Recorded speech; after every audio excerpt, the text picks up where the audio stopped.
Hello, Guardians. You're listening to the Short Pause Gaming Podcast. This is episode number 131.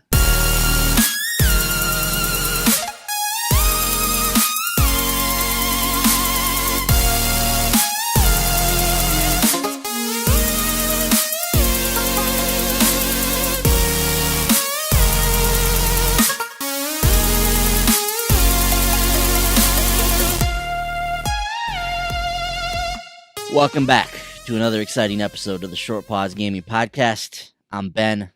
Joining me this evening, Bender, Franklin. Say hello to the people, guys. Hello. What's up? Thank you. Brent's not with us tonight because he hates you all, so it just is what it is. No, Brent not here tonight, but the three of us, we will soldier on in the name of good podcasting. So what's going on, guys? Bender, what's up with you, man? What's going on? Not too much. Just been playing a lot of Destiny 2 and a couple of other things, but yeah, that's mostly what I've been playing lately. Having a good time. Right on. Frankie, how's your week been, man? Bad. Oh no, it's not good. It's been one of those weeks, everything's going wrong. I just attribute it to shaving my face. That's probably what did it throughout the universe. I agree. Equilibrium off. Just all kinds of bad things come when you shave the monster. Exactly. So, yeah, I don't know. It's been an alright week, but I put a ton of time into Destiny 2. Sure did. Sure didn't expect that to happen. Yeah.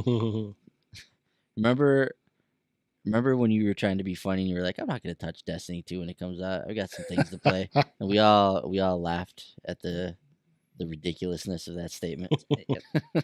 Sure did. Yeah.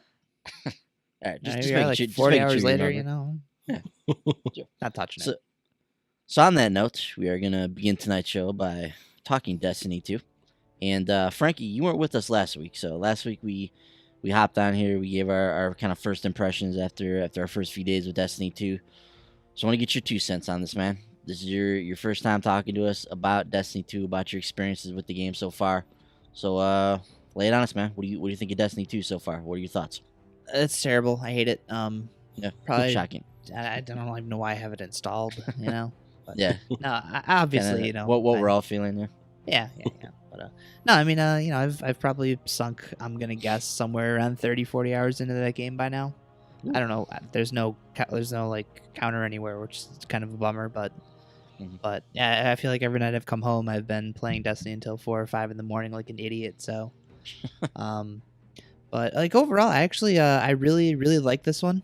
The story is what it is. Like I have some minor gripes with the way it plays out and some of the stuff that happens throughout it, but compared to the first one, the story in this game is phenomenal. Just blows any expectations you would have had out of the water. The different planets you go to, just I still like, we're running around doing stuff and we're still finding new areas that we had no idea they're there. Like I think one of the challenges for I think it's IO, basically sent you to like this big like pyramided area. I didn't even know it was there. Like I've run past that area so many times already. And I never ever saw this ginormous like pyramid entrance that's its whole like underground cave thing in and of itself. So there's a lot of that in this game, and it just continues to amaze me.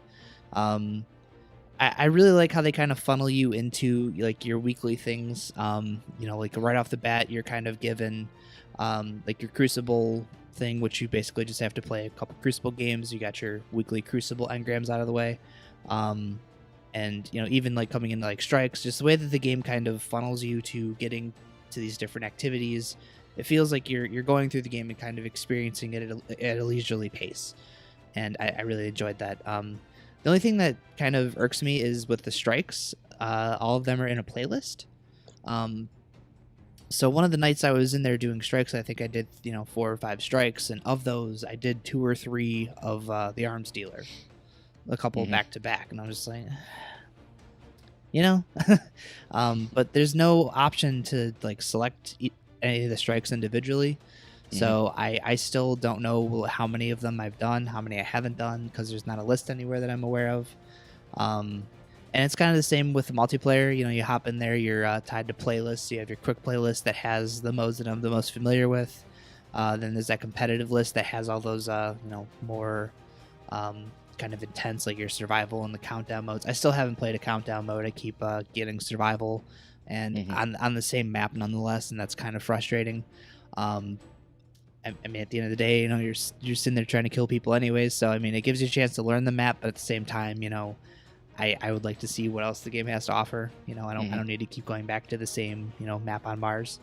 But it was cool because Jamie and I were playing the other night, and we ended up getting into a control match that was on like this Leviathan map, which I assume is one of the raid areas, and I don't know if that map went live when the raid went live or what, but it was. I hadn't seen that one, and we probably played a good 20 Crucible matches, at this point. So it's nice that still, even though you're playing a lot of repetitive ones, when you finally get something new, like it's really exciting, especially when it's a new area that you don't even know about in the game. But I mean, outside of that, I mean, like weapon drops and like the actual end game leveling up hasn't been that bad, surprisingly. I just they give you a lot of different options for getting engrams and getting gear that's gonna help level your character up. So obviously the weekly activities are a huge help in that regard. You're gonna get a lot of the higher level stuff is gonna come from doing those. Which I mean, given that you don't usually get at least 2 items in those engrams, so it's either 2 pieces of armor or a gun and some armor. You get at least 2 things that are probably going to help you level up. So but yeah, overall very, very, very, very happy with the game. I've had a couple minor technical hiccups here and there, which Destiny 1 was solid all the way around. We didn't really have any problems like that, but I mean, outside of like that first day when I had the game had crashed on me outside of one of the first lost sectors that they send you to in the adventures, which I think Bender actually crashed in the same spot, which makes me wonder if it's not isolated to the PS4 Pro that people seem to think it is, because I don't think Bender's playing on a Pro and he crashed in the same exact spot. So I think it's really just that one area. But yeah, I mean, outside of that though, I love it. Good time. Yeah. Is that the only technical thing, just the crash? Yeah, I mean, the disconnecting from server or connection issues message pops up, but I've yet to get disconnected or anything, so I haven't been kicked back to orbit or anything. Same thing with us. I don't know if that's some type of like precursor to them just warning you maybe the server is like reaching capacity and they're just giving you a heads up in case something happens. Not sure where that message comes from, but I've had it pop up I think once before, and nothing happened to us as well. So there is a crashing issue with the game though.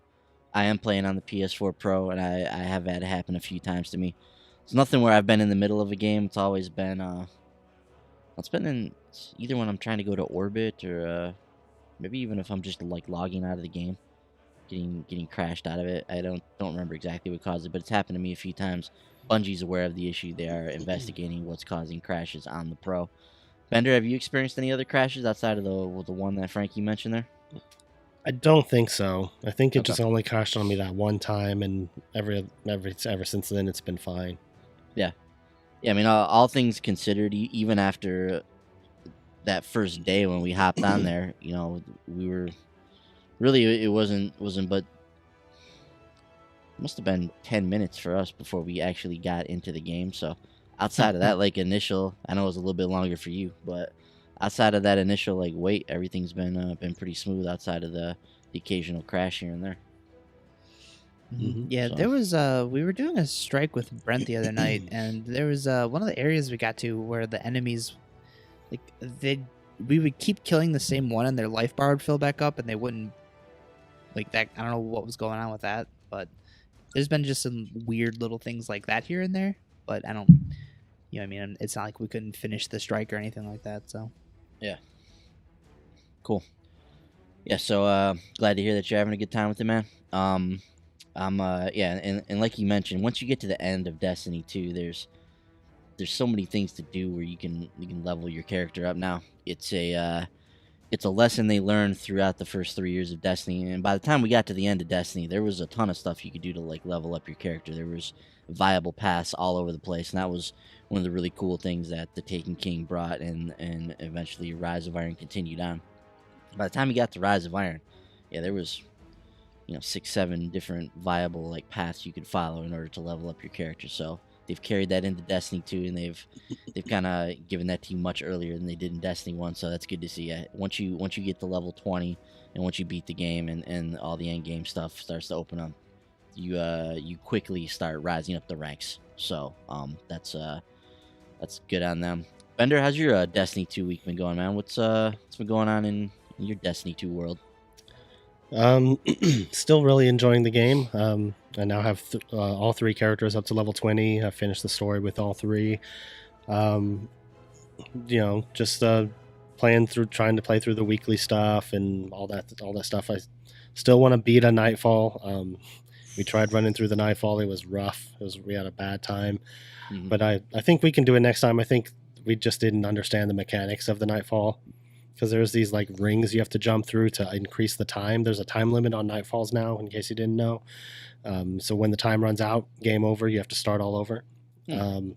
So yeah, what we didn't realize is those rings, the time, once you pass through a ring, there's a finite amount of time that you can pass through all the rings before they disappear.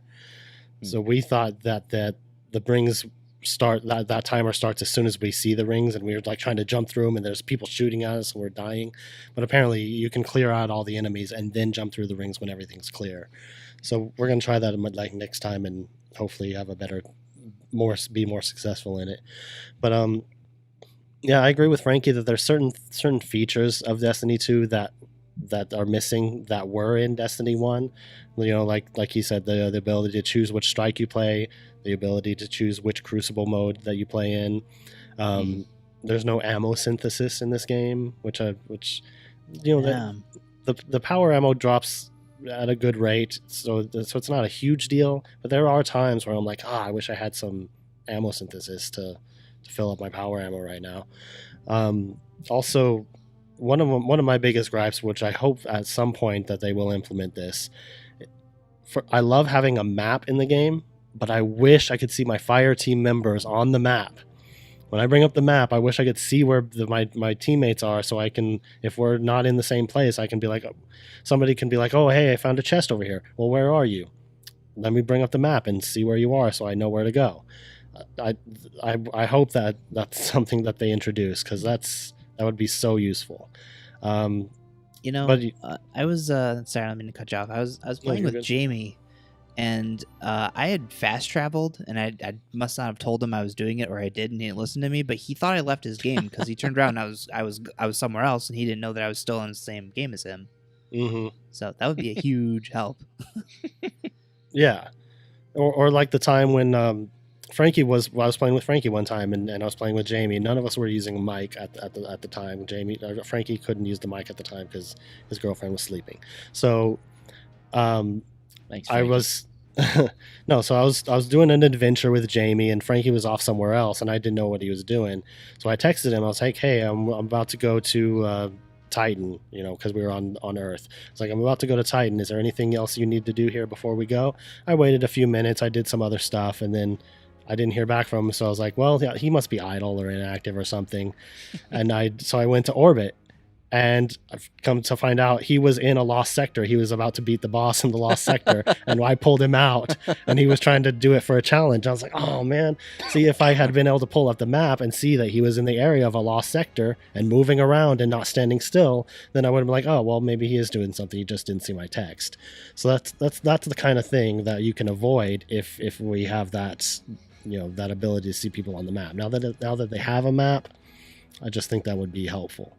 But the other thing with the map too is like we were talking about this when we were playing it, but like if Bender's the fire team leader and he's setting a waypoint, I don't see it, so I don't know where we're going.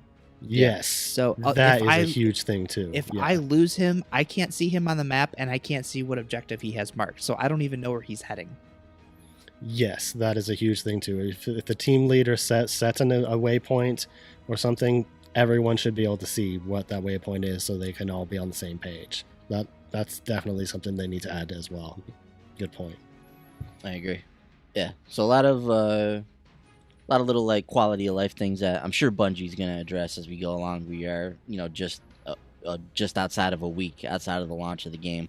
So we're still very new in the process here, and as we learned with Destiny 1, Bungie keeps a very open dialogue with their fans, and the stuff that we're talking about, other people are talking about, is where they're listening, they play the game, they're probably thinking the same things that we're thinking. So I think it's a safe bet that a lot of this stuff will work itself into the game, either via a hot fix or a patch update, or at some point down the line we'll see a lot of this stuff in the game. But yeah, I'm right there with you guys, loving the game, playing it as much as I can. I'm Nightfall ready now, so I can get into Nightfalls, which is cool. You say that now and then you'll do one. Yeah. Instant spirit crusher. Yeah, no, I'm looking forward to getting in there and trying one out there, even if I get crushed. That's cool. Yeah, but there's a lot of stuff to do, and alongside the fact that you can't get into the strikes, there's no strikes on the planets to get into. The actual campaign missions aren't there as well, unless you go and do the meditations for Mycora that you get every week. So and there's only certain ones of those that are available.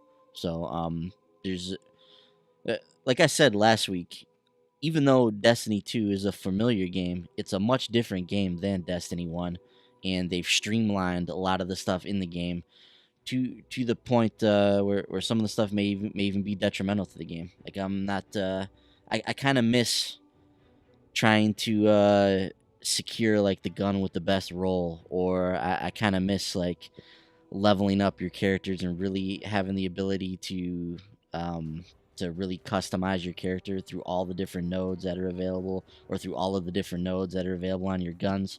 Now in the game, there's two sets of perks for each class, and you just pick the group that you want to be in, and that's it. Those are your perks for that character.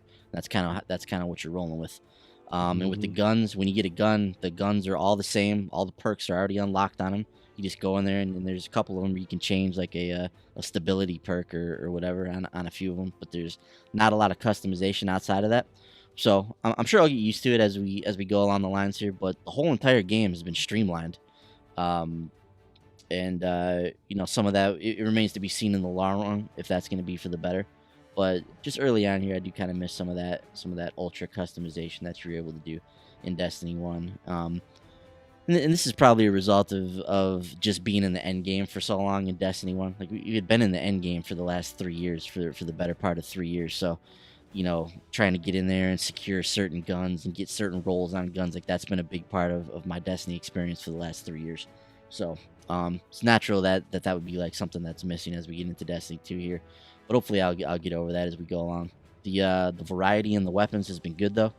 I was worried about the way that the weapon slots are set up now, but it hasn't really been an issue for myself personally. There's been enough variety between the exotics and between some of the different guns that are available in the kinetic and in the energy slots that I don't feel like I'm using the same weapon all the time when between those two slots.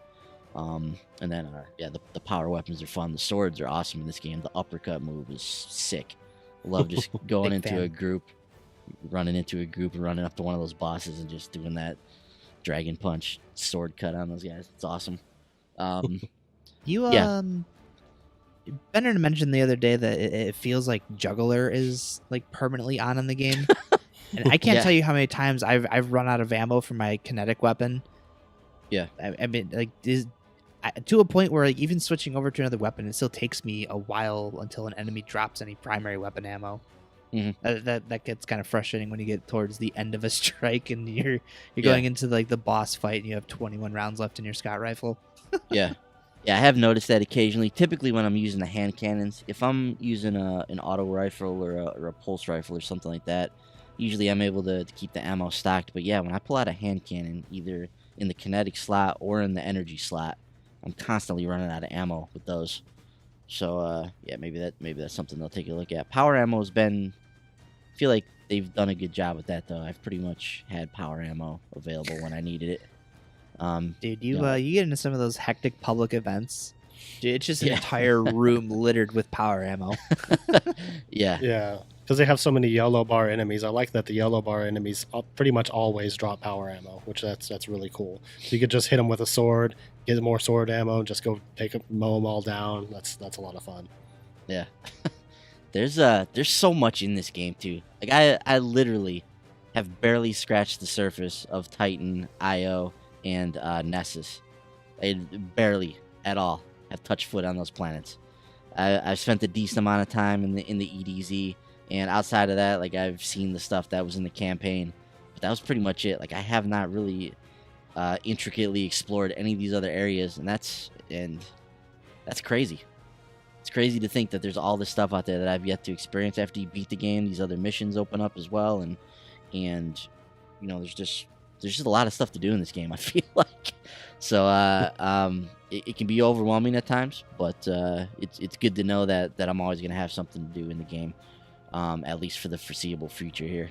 So yeah, really enjoying my time with Destiny 2. Now next phase on our Destiny 2 journey is to get into the raid. So obviously the raid went live this past week. Lots of people getting in there trying to get to work on it. Our plan is to start the raid hopefully this Wednesday evening. Frankie, when you get home from work, we're gonna step in there and get down to business. And I can't wait. The raid's always the best part of Destiny, and I expect that to be no different with Destiny 2. So really can't wait for us to get into the Leviathan raid, see what that's all about. Couple other things I want to note here. Now I want to talk to you guys about something else Destiny 2 related that you brought up, Frankie. But a few things we want to note here. Destiny 2, I think their last number, the last count that I saw was 1.3 million concurrent players online. Was the last update I saw. This could have been going up since then, not sure. But that's a huge number of people that are in the game, playing the game simultaneously. And this is not the only people that have purchased the game. This is the amount of people that are playing the game at the same time. So we're hearing these concurrent numbers with a game like PUBG right now as well. PlayerUnknown's Battlegrounds been putting up huge numbers, breaking Steam records in terms of concurrent players. That game putting up similar numbers to Destiny and that's just an in early access PC game. So that's impressive on their part. But so Destiny 2 numbers are strong here. We haven't got any exact sales from them yet, but I know it broke records on the PlayStation Store. So it's the highest day one digital purchase game or something like that. We know it broke pre-order records in terms of Destiny 1. So the game's selling well. Seemingly everybody in the universe is playing this game. So I'd be very shocked if Destiny 2 is not just a gigantic sales hit for Activision. And it obviously doesn't hurt that it's a fantastic game that a lot of people are really getting into. Well, the note here too, the Bungie has confirmed that the rumored Osiris DLC is in fact the real thing. So we can anticipate the Curse of Osiris being the first DLC pack this upcoming December.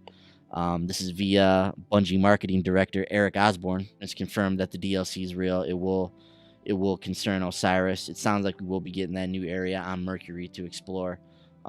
Still unsure about the social space, but if we go off previous DLC rumors or previous DLC packs for Destiny, we can assume that will be the case here as well. Now, fellas, before we move on from Destiny here, I want to talk a little bit about the story of Destiny 2.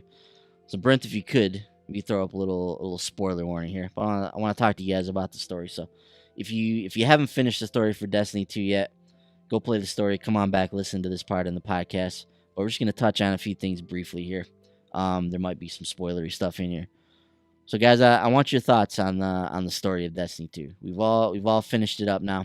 Franklin kind of alluded to this earlier. Said he had some minor gripes with it, but talk to me about what you thought about the story of Destiny 2. Overall, I really enjoyed it. It was a very coherent, kind of epic story. I really like the way that they kind of handled the tone of it. You start that game off and they weren't kidding. Like like everyone is like at an all-time low. You have Zavala questioning like whether or not they're even, without the light, if they're even Guardians anymore. So you essentially see the Vanguard, outside of Cade, of course, kind of questioning their existence and their own self-worth. There's a lot of doubt as to how they can even do anything to stop Gaul. and just the tone of that story, and kind of watching your guardian go from kind of, limping around and, being near death, to your ghost, being rejuvenated, and kind of everybody seeing, what you're able to single-handedly go back in there and do, once you kind of reclaim, your light, and kind of slowly start restoring like everyone's faith in, like what they're going to actually be able to do to stop Gaul, and kind of step up. And even despite the fact that, even as you're going towards the end of the game, the Vanguard doesn't have their light, see, you've single-handedly kind of given them back the courage and like their sense of purpose. So, there's a lot of really epic cutscenes, watching these guys go to work, watching Zavala get in there, getting dirty there with the Cabal, and Cade and his goofy shenanigans. It is a lot of that stuff like really adds a lot of depth to those characters that I really appreciated. And I don't know if you want to talk about like the minor gripes I have with it now, or if you want to hold off. But yeah, Franklin, hold on to those gripes. We'll get to those in 1 second. Bender, what do you think of the story? I really liked it. I thought it was really cool. I liked all the characters. I liked Gaul as a villain. I liked that he had motivations. He had this advisor who was kind of whispering in his ear the whole time, and kind of pushing him to do some things. And I mean, they talk about his upbringing and the reason he's doing what he's doing and everything like that. I like the way each of the Vanguard mentors handles their loss of light in a different way. Cade tries to still take action and do things as the headstrong guy that he is. He's really funny. I love all the moments with Cade. He's the way he does his fist pump sometimes when something good happens.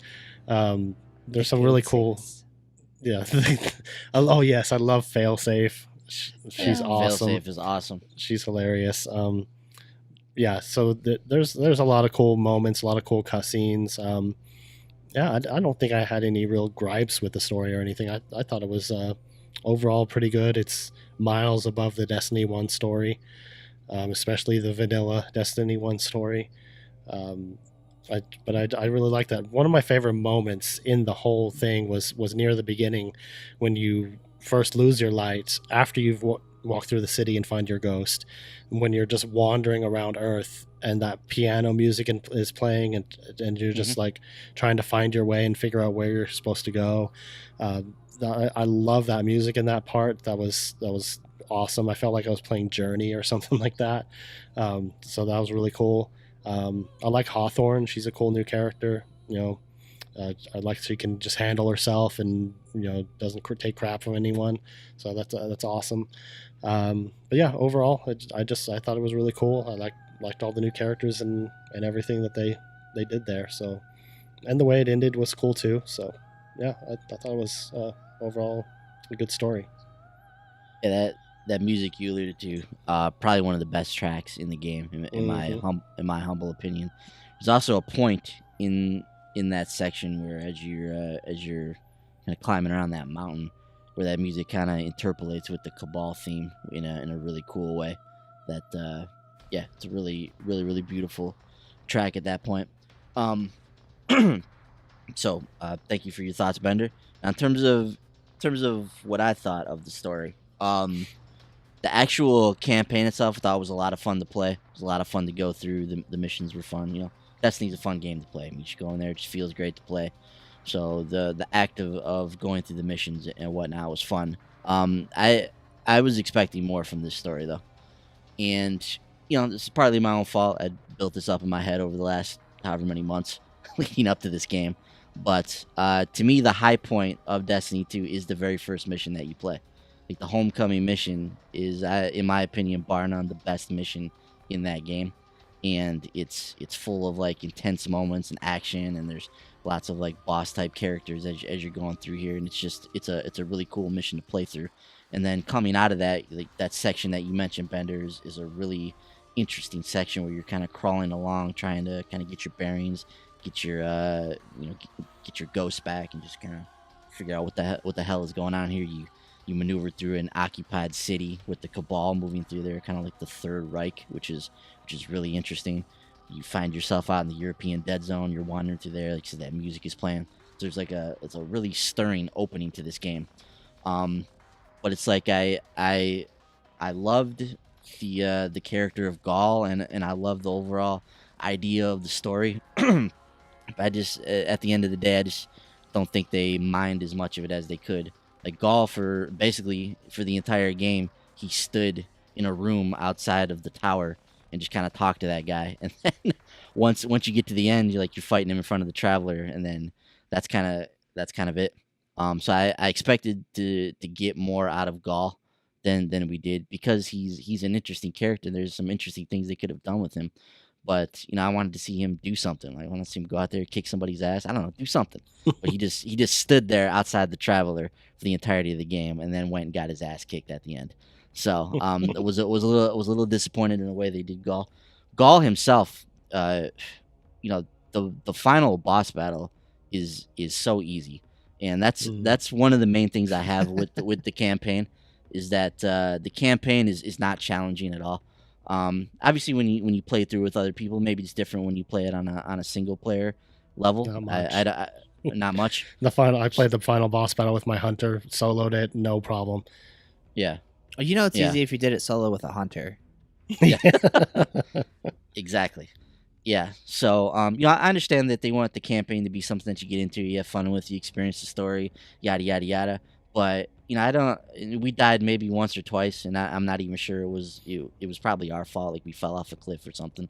But I played through it with Brent, and there was just zero challenge in the game. There's not a lot of boss fights throughout the campaign as well. Like the whole middle of the game, there's not really any boss battles. You just kind of go through levels and then you move on. So I thought that was a missing aspect of the game. Wanted to see some more boss battles. Wanted to see some more challenge. Wanted to see some more challenging tactics, especially in the Gaul battle. Like I really thought we were gonna get something cool. Like there was gonna be some mechanic that we were gonna have to figure out. Something. It was just you just stand there, you just shoot him until he dies, and then that's it. And he dies pretty quick. Like we were talking about earlier, he just threw a Nova bomb in his face, and that was it. Took off like a third of his life. Yeah. So in one hit. They literally put super charge portals in there too, so you literally just stand there and charge your super. Mm-hmm. Yeah, and I get if that's the vibe they're going for. They want this to be something easy for you, but I gotta have some kind of a challenge. I mean, I don't doubt that when I haven't tried any of these meditations yet, but I assume when you go back through, these are more challenging. I don't know.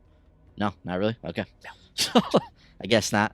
But in the first Destiny, they had the heroic story missions that you could go through that were more challenging versions of the story missions. So maybe we'll see that at some point in Destiny 2. Yeah, was a little disappointed in the challenge. Also, I don't know. I thought we were gonna kind of rally the troops up a little bit more in the story, but the story was essentially like we got kicked out of the city, and then we went to Titan. We met Zavala, and we're like, hey, let's let's get the group back together. Okay. So we go to Nessus, then we get Cade, then we go to Io, and then we get Ikora. Then we just go back to Earth, and then that's it. Storm the Cabal, and that's that. So I don't know. I thought maybe we'd go out and try to find some other people and gather up some of these guys we've read about in the Grimoire. Maybe not Osiris, but guys like that. Like maybe we try to kind of rally the troops together. So I was hoping we'd see a little bit more of that. Like I said, that might just be something that I had built up in my mind. The other problem is there's a giant shard in the middle of the European Dead Zone that gave us our light back. That I thought for sure that people would have been like, man, so that shard's giving you your light back, huh? Maybe we should all go out to that shard and see what happens. So there's literally a giant shard that's in the distance. Every time you're on the farm, it's sitting right there. Everybody's staring at it like, hey, there's this gigantic thing. Hey, the first thing I did when I got out of the city was I went to this shard and got my light back. Maybe you guys all should go over there too and see what happens. So I thought that was like a glaring miss in terms of the story. Like they didn't really explain that. Yeah, you think at least Zavala would have tried or something. Yeah, but no, they just went and sulked on their other planets. They're like, yeah, the hell with that big shard thing that gives you your light back. I'm going to Titan. So I thought that was a little strange that wasn't explored a little bit more. So At the end of the day, I don't think the story reached the heights that it could have been. But the writing was solid. Cade's funny. Failsafe's funny. You got like the banter between all the characters. It's it's a more focused affair definitely than the first Destiny. But gun to my head, I still think the best piece of just narrative content in Destiny is probably the Taken King. Even though it wasn't as long as Destiny 2, it was an even tighter affair, an even more focused affair, and with a definitive beginning, middle, and end. And like I said, at the end of the day, I wanted more, but that's kind of where I'm at on that. Okay. Yeah, that's where a lot of my stuff comes from too. Namely with Gaul. I think I made a comment to Bender the other night. I was like, he comes in here at the beginning of the game and just destroys you, and you don't really see him again. You see him in cutscenes, kind of sitting here, suddenly deciding, oh well, instead of taking the light, I'm gonna prove that I earn it. And it's like him sitting in a therapy session with the speaker for the rest of the game. Yeah. You don't see him until the end of the game when suddenly The speaker is awesome in this game, by the way. I love the speaker in this game. yeah, he is. But like even at the end of the game, like just that really anticlimactic moment with his mentor, and then the next thing you know, he's standing in a giant portal because he's apparently taken the light.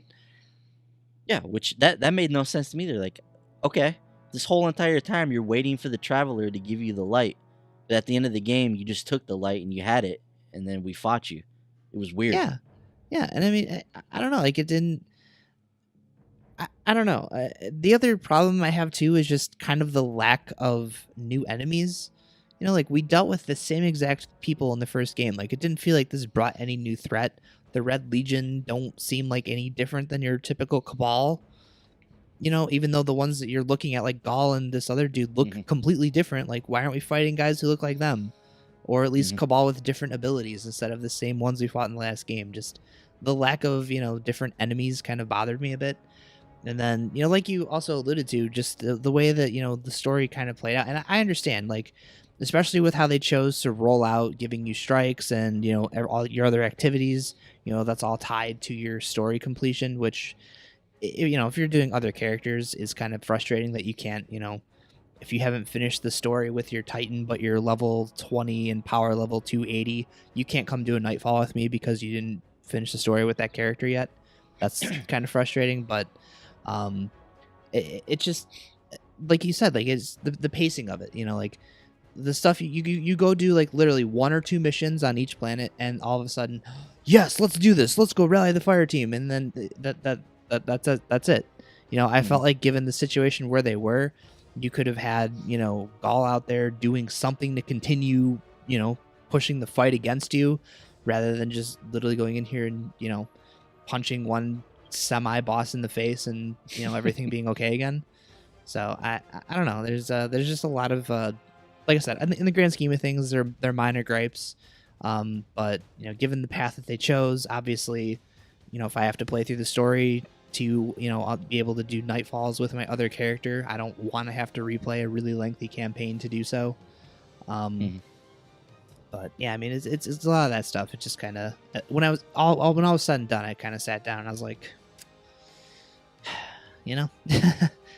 But I also agree with the challenge too. Like I was telling Jamie the other day, we were talking about we finished the game with Jamie the other night. We were talking about the next day at work, and he's like, "Dude, that guy went down like really easy. Like, he's like, I'm pretty sure like I killed that guy." And he's like, I didn't come to a point in the campaign where I needed help. He's like, well, we were at the end of the first Destiny fighting that Gate Lord at the end of the game. He's like, we barely beat that thing. I was like, I know, like I don't know why they have like all these super portals. You don't have a ton of enemies coming in. You have maybe a handful here and there. It's like, I don't know why. I don't know. It's weird. Yeah. And along the lines of the Cabal, there, it's funny that the Cabal are like the main villain in this game. They're really not in the campaign that much. Yeah. Like, they're at the beginning of the campaign, but then when you go to these other locations, they're not really featured in any of those locations. So you fight them at the beginning, then you go to Titan, and was that the Hive or there? I think the Fallen and the Hive, Fallen. Yeah. Then you go to Nessus, that's kind of taken over by the Vex. So the other alien races are kind of shoehorned into this game. They don't really have much of a purpose, other than just like, hey, they should be here just so that you can fight them. So yeah, they kind of had to shoehorn all of the races into this game in kind of a forced fashion. And then once you get to IO, who's on IO? Are the Cabal there? They're kind of there, but it's also the Cabal, the Taken. Oh, the Taken, yeah, and the Vex, okay. And the I think, Vex, right? Yeah. So as you're venturing to these other planets, you don't really encounter the Cabal that much, and there's like some new Cabal enemies, like the Gladiators and the War Beasts, and even the Incinerators and the Centurions are a little bit different than they were in the original Destiny. But you don't fight those guys that much. They're not really in the game that much. It's mostly just the Legionnaires and the Scions. The Scions, guys that we've seen before. They gave them jetpacks. Phalanx. Yeah, the Scions move really cool. I love the way they move with those jetpacks on. They look really cool in motion. I like watching Vandals move. Vandals not. Vandals. Oh yes. Vandals are creepy the way they move. Yes, they crawl around like cockroaches now. Yeah, I hate that. Yeah, they're really creepy. So yes, I don't want to drag this story segment on for too long. Just wanted to get your guys' thoughts on it. Just want to throw out my 2 cents out there, because I know the story is something we've been talking about in Destiny 2 for a really long time now, over the last weeks and months leading up to this game, and I can't help but feel a little disappointed in the way that the outcome is. And like I said, the game's really fun. Like, it's a fun game to play. So going through the campaign is fun, but I wanted more out of it from a story perspective. At least the way I built it up in my head, and I didn't get that here. And it's just because I care about this universe. Like I've said it before, but the lore and the world they've created with Destiny is really a second to none sci-fi universe. There's so much potential and so much they can mine from this. I just want to see them do it. So we'll see how the DLC comes along as we move along here. But that's kind of our thoughts right now on the story of Destiny 2. So Brent, if you want to put up the little end spoiler thing now, we'll move on from this. All right, fellas. So that's Destiny 2. But what's coming out this week? Franklin, we got a long list of new releases. Why don't you take us through what's coming our way starting this Tuesday? Starting with the PlayStation, guys, on the PS4, a couple things we missed last week. Arcade Archives and Neo Geo Spin Master. They just like sneaking these games out on Thursday now. Yeah. So Arcade Archives, always sneaking out on us. Yeah, but not only that, but we also got just like a classic Arcade Archives release in Haunted Castle. So I assume this one is, your pause the game, get a trophy, restart the game, get a trophy one. So Nice. There's that. A couple demos that dropped last week for FIFA 18 and 99 Vitas. That's on PS4, PS3, and the Vita. Ooh, meta. The Agents of Mayhem Johnny Gat Agent Pack is available now for the two of you who are probably playing Agents of Mayhem. And Bender, I don't know if you knew about this one, but Marvel Heroes Omega, the Venom Pack, available now for $20, which gets you Venom, the Anti-Venom costume, 2 Marvel suit boxes, and 2 XP boosters. Bender, are you still playing this? Yeah, not since Destiny 2 came out, but I still want to play it. I still enjoy the game. It's kind of funny because I think I was talking to you, Frankie, not too long ago, where we were talking about why aren't there any villains in the game, and then they did Elektra and Black Cat, and I was like, oh, I want Venom in the game. And I was like, I will pay real money for Venom. So now they have Venom out, so I'm probably gonna be picking up that pack because I love Venom. He's my favorite Marvel villain, and want to see what kind of moves he has in the game. Yeah, I want to pick this up too. Must have tapped your phone, man. Or Probably. something. They knew what was going on. They're like, This guy's gonna pay real money for this. Let's get it out there. Yeah, the listing on the store makes it seem like it's only going to be available for a limited time. So, Really, I want you to cough it up soon, Bender. Guess so. But coming this week, arguably the biggest release, sticking with the Marvel theme here, is of course Marvel vs. Capcom. That's true. It's a very good point. The game to go by this week, Marvel vs. Capcom Infinite. This, of course, being the latest in the long-running Marvel vs. Capcom series. It's going to feature 30 characters at launch, with Sigma and Black Panther in the immediate pipeline for DLC characters. Nice. So players in this game will be able to look forward to a cinematic story mode, which I believe is the first in the series. Yes. Also, if you're little conscious of single player content coming off of Street Fighter V, there will be arcade ladders. So with classic arcade modes you're used to from Marvel vs. Capcom, and a couple training modes, which there's just a straight up dedicated training mode, as well as like a missions mode, which gives you different objectives to complete while training with each character. As far as the online portion of the game goes, this game actually has dedicated servers this time around. So they ditched nice. their Capcom Fighters Network after a lot of server issues especially with the cross network play. So dedicated servers now, which of course will house the online ranked and casual battles. There is a beginners league that will let players under rank 14 duke it out, and you can create lobbies with you and up to 7 other or 8 players total. So, me, you, JD, just throwing that out there. I agree. Yeah, this game actually looks to be kind of like a visual departure. The past games have had a more comic book aesthetic to them. This one has like a more cinematic, I don't want to say realistic, but kind of a more modern look to it. It's running on Unreal 4. A couple other changes to this one include 2-on-2 battles now, rather than the 3-on-3 that I believe they started with the second game. They're no longer tag team moves, so now in lieu of that, they have a newcomer-friendly auto combo system.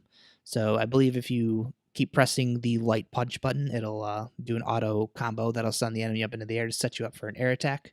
Yeah. Players who obviously know what they're doing, you can tag out your enemies, your partners at any time. So while they got rid of the tag team moves, you can kind of create your own now, which I think is pretty cool. And then, of course, we talked about this before, but there will be the Infinity Stones that will come into play that can shift the tide of any of the battles. And people are saying this is probably going to be a pretty divisive entry in the series. A lot of these changes, seem to, maybe a little harder for the hardcore people, with casual people like me in here mashing buttons and, pulling off some sweet combos automatically. But Capcom's targeting 2 million, by the end of the fiscal year. And lastly, if you pick this up on PlayStation, you will have an exclusive Major Carol Danvers costume for Captain Marvel. Nice. So Ben, I know you played the demo for this after that came out. What are your thoughts, man? You got the collector's edition coming. You picking this up this week, or is Destiny 2 gonna set it to the wayside for a while? I will be picking this up. I will be picking up the collector's edition, but I won't be playing it this week. Obviously, Destiny 2. We've got raid things going on, so Destiny 2. Like we talked about, Destiny 2 is going to be kind of my focus for the foreseeable future. I will be picking up some of these games I'm interested in. Hopefully, getting to them at some point. Marvel vs. Capcom Infinite falls into that camp. I love the Marvel vs. Capcom series. And it's true, this is going to be a market departure for the series. It's going to be a much different installment than Marvel vs. Capcom 3. But that's a good thing, in my opinion. The series has been out of the I don't want to say it's been out of the limelight. It's been in the limelight with Evo and things like that, but it's been out of the kind of like the gaming hive mind for a little while now. I mean, Marvel vs. Capcom 3 came out in, what was it, 2010? Something like that? 2011 Sounds maybe? right. Yeah, Something like it was a while ago. something like that. So it's been a long time now for the series. So people have been acclimated to that game, to that style of play. But it's one of those things where when Street Fighter V came out, it was a departure from Street Fighter 4. It was a brand new game that people had to learn, and there were people that griped about it and people that complained about it when it first came out. But as we go along here, and as you start to learn the game, then you start to really appreciate the merits that this game brings to the series. And the same thing's going to happen with Marvel vs. Capcom Infinite. There's going to be people that are going to gripe, that are going to throw a fit, like, man, this is a way different game. It's not the same game I remember with Marvel vs. Capcom 3. But do you want to play the same exact game again, that you've been playing for the last 7 years, 10 years, or whatever it is? So, it's when they do these fighting games, in my opinion, it makes sense to change them in a like noticeable way, so that you come in the DNA of Marvel vs. Capcom is still there, still superheroes and Capcom characters beating the hell out of each other, tag team matchups, big flashy moves, big time combos. So all the stuff that you know and love about the series is here, but mechanically it's going to be different. It's going to be 2-on-2 now. We're back to that, back to the original formula. It's going to be you mentioned the auto system, and while that will be good for casual people to kind of get into the games in terms of the combos, like if you watch some high level people play this game. Like that, the auto combo is nothing. Like that's the beginnings of something far greater. So, so I think people will get accustomed to how that works and how to get their combo started and whatnot. And then once again, the pro players and the people that really know how to play this game, the cream will rise to the top with this as well. I'm really interested to see how the Infinity Stones factor into gameplay. I think that's going to be kind of a game changer in terms of how the game works mechanically. But yeah, I can't wait to see like all the big time Marvel vs. Capcom 3 pros like get in there, learn this game, see some high level play in action, and I can't wait to play it myself though. I'm interested in the game. Don't know how the story mode's gonna pan out, and I don't expect this is not going to be a BAFTA nominated story or anything like that. This is gonna be something goofy, but hopefully it's a fun story mode to play. Happy that the arcade mode is there. Happy that the training mode is there as well. The bread and butter with all these games is the versus mode, is the online play. So as long as that's functioning properly, then I think we're in for a good time with Marvel vs. Capcom Infinite. But everything I've seen in the game, they've improved the look of it over the weeks and months as well. So it looks even better than it did when that demo came out and some of the previous demos we've seen. I really like the roster that they've assembled for this game. They've got some cool people that have added in recently, like Ghost Rider. He looks like he could be a really fun character to play. So I'm really excited to get in there, learn the game a little bit, see how it functions. Just don't know when it's going to be, but I'm definitely picking this one up. Yeah, I'm with you. I have it pre-ordered on PSN, so I probably will preload it and then just put it in my fighting game folder. Get to it someday with the rest of them. But the biggest thing for me with these games has always been accessibility. So it sounding like it's going to be much more friendly for me to come in here. I can never follow what the hell is going on in this game. Oh yeah. Even watching the pro tournaments, it's just people doing supers all over the place. I have such a hard time following it. So hopefully this time around it'll be a little easier to keep an eye on the action. Yeah. All right. Next up here, Friday release, Project Cars 2. This is of course the sequel to the adored fan-driven racing sim. It's had a lot of really good early impressions so far. I didn't play the first game, but apparently that one didn't really transition over to the controller very well. But this one feels much more natural to play with the controller, which is great. A lot of things are going to affect the way that the game plays. From the time of day to the varying weather effects on display, whether it's a light drizzle or a downpour. There's going to be a snow system in the game as well, so you'll have some mild snowfall or some very hazardous blizzards. But between the weather and the time of day you're racing, that's going to affect how your car handles. So this is all the nitty gritty stuff that keeps me from playing games like this. This one's going to boast a car roster of over 180 cars on 58 different track locations with 146 track variants. So it's a pretty beefy lineup there. It's one of the largest track rosters in a racing game right now. Boys, I know you're kind of a fan of Gran Turismo. You have any interest in Project Cars too? I do, man. It's kind of the same story I've told on this podcast before. Like I like racing games. I do like playing them. I like playing the arcade racers, but I do like the sim racers. When you dive into them and really like dig yourself into these games, it can be really really fun. I don't have any connection to the Cars franchise. I didn't play Project Cars 1. Heard some great things about it. But Project Cars, man, this game is kind of sneaking out. I did not realize this was coming out this week. So I don't know that bodes well for this game. Obviously, Gran Turismo is on the horizon. So I don't know how that factors into this at all. But the gearheads, the people that love these games, like the Project Cars 2 is on their radar, and they're going to pick this up. And that's probably all that they're expecting for this game. I don't know that they're expecting to pull in a whole new crowd with this one. Maybe I'm mistaken, but I think that they know their audience for this, and they're going to be able to reel in that audience. And right now, I will not be a part of that audience, but maybe in the future, this is something I'll pick up and add to the collection. I have Project Cars 1. I just never played it, but So it's kind of the same story with these racing games for me, man. It's like there's just not enough hours in the day. Yeah, I hear you. All right, next up, Raiders of the Broken Planet, the Epilogue and Campaign 1 Alien Myths. This is a Friday release. This is a Mercury Steam joint. This is like a 4v1 online third-person adventure game. Bender, you also did you get invited to the beta before? I did, yeah. I never downloaded it or tried it or anything, but yeah, I got that email. Okay, yeah. So I ended up trying it out. I tried it the first beta weekend that they had with it, and the servers were a mess, so I didn't really get to see much of it. But what I did get to see, it's the controls are really confusing for this game, and I'm not totally sure what they're going for. So I don't know. But if you're interested in those 4v1 games, look forward to that one on Friday.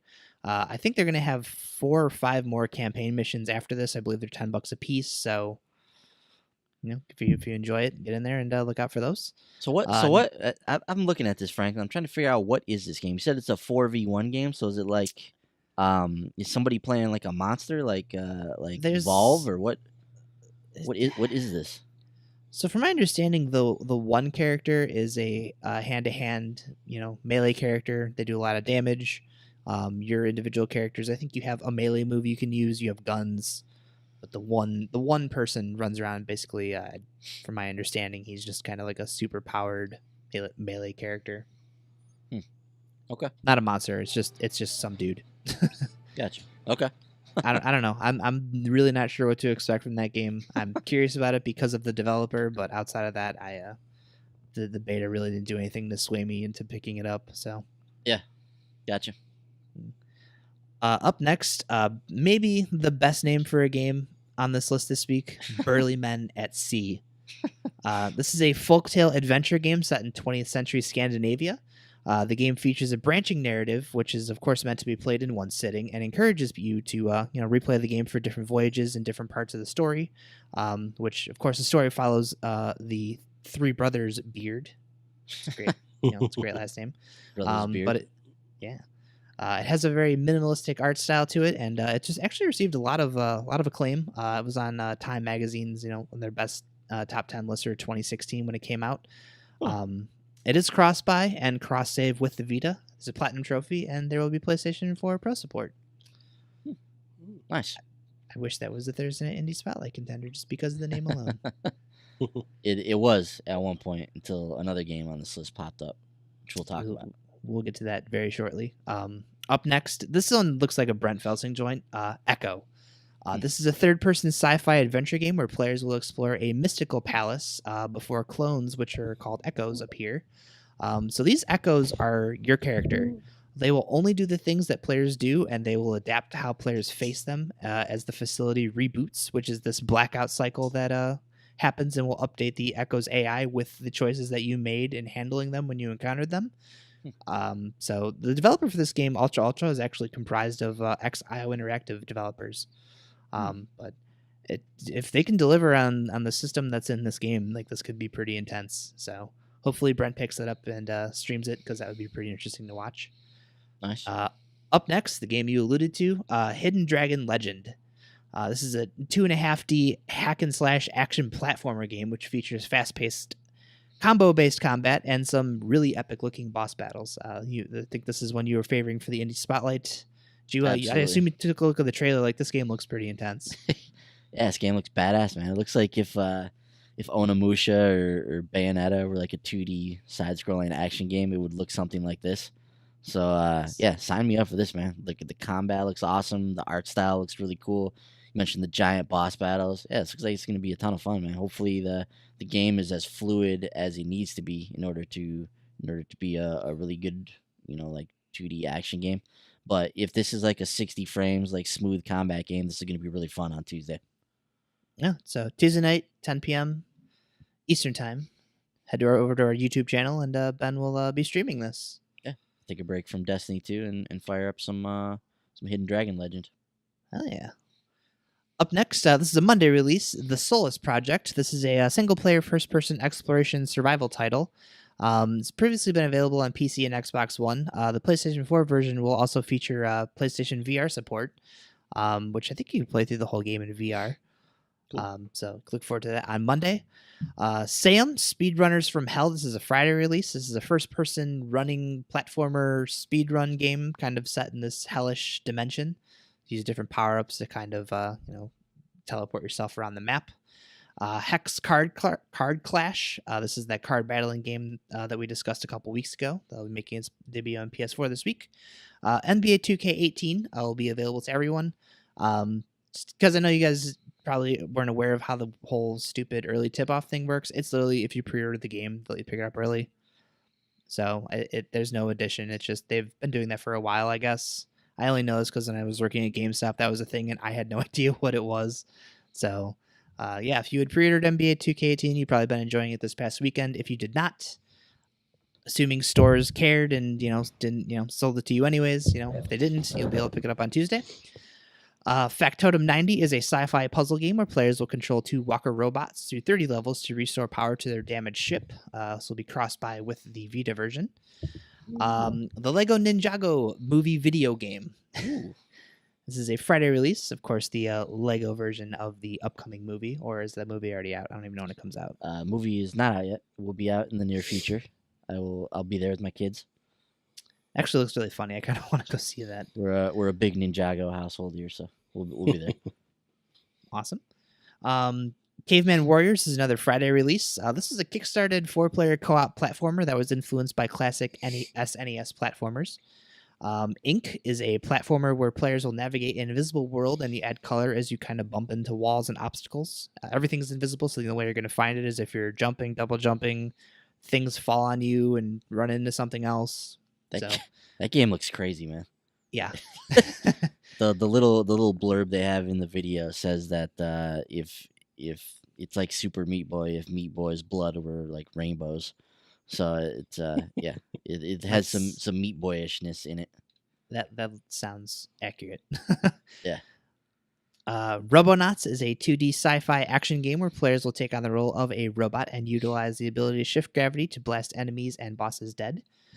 Shopkeep is a fantasy business sim where players will sell wares to adventurers and even deal with thieves and barbarian raiders. This game looks like absolute trash, by the way, so kind of buyer beware on that one. A fantasy business sim.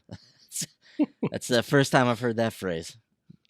Look, we've all wanted to run our own, weapon shops in a fantasy game. Run our own Skyrim shops. You just want to walk up to someone and be like, check out my wares. Yeah, you too can be an NPC. That'd been a good name for this game.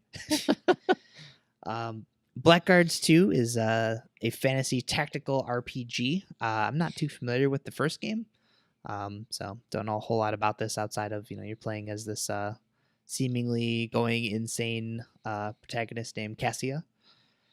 I don't know how to say the name of this game, so I'm probably gonna butcher this. Pankapu. Pankapu? Are you saying pan or Pam? That'd be my guess. My guess was Pankapu, but Kapu. Pankapu. Pankapu. Pankapu. It's a Wednesday release. This a is an episodic, very cool looking game, by the way. It is. It's an episodic, narrative-driven action platformer set in the dreams of a child who is troubled from a tragic incident. And it does. This game looks awesome. I actually really want to pick this up. Yeah, Maybe really, I'll learn how to say the name of the game.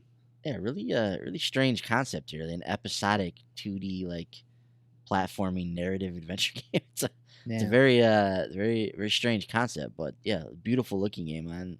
I'm intrigued. Yeah.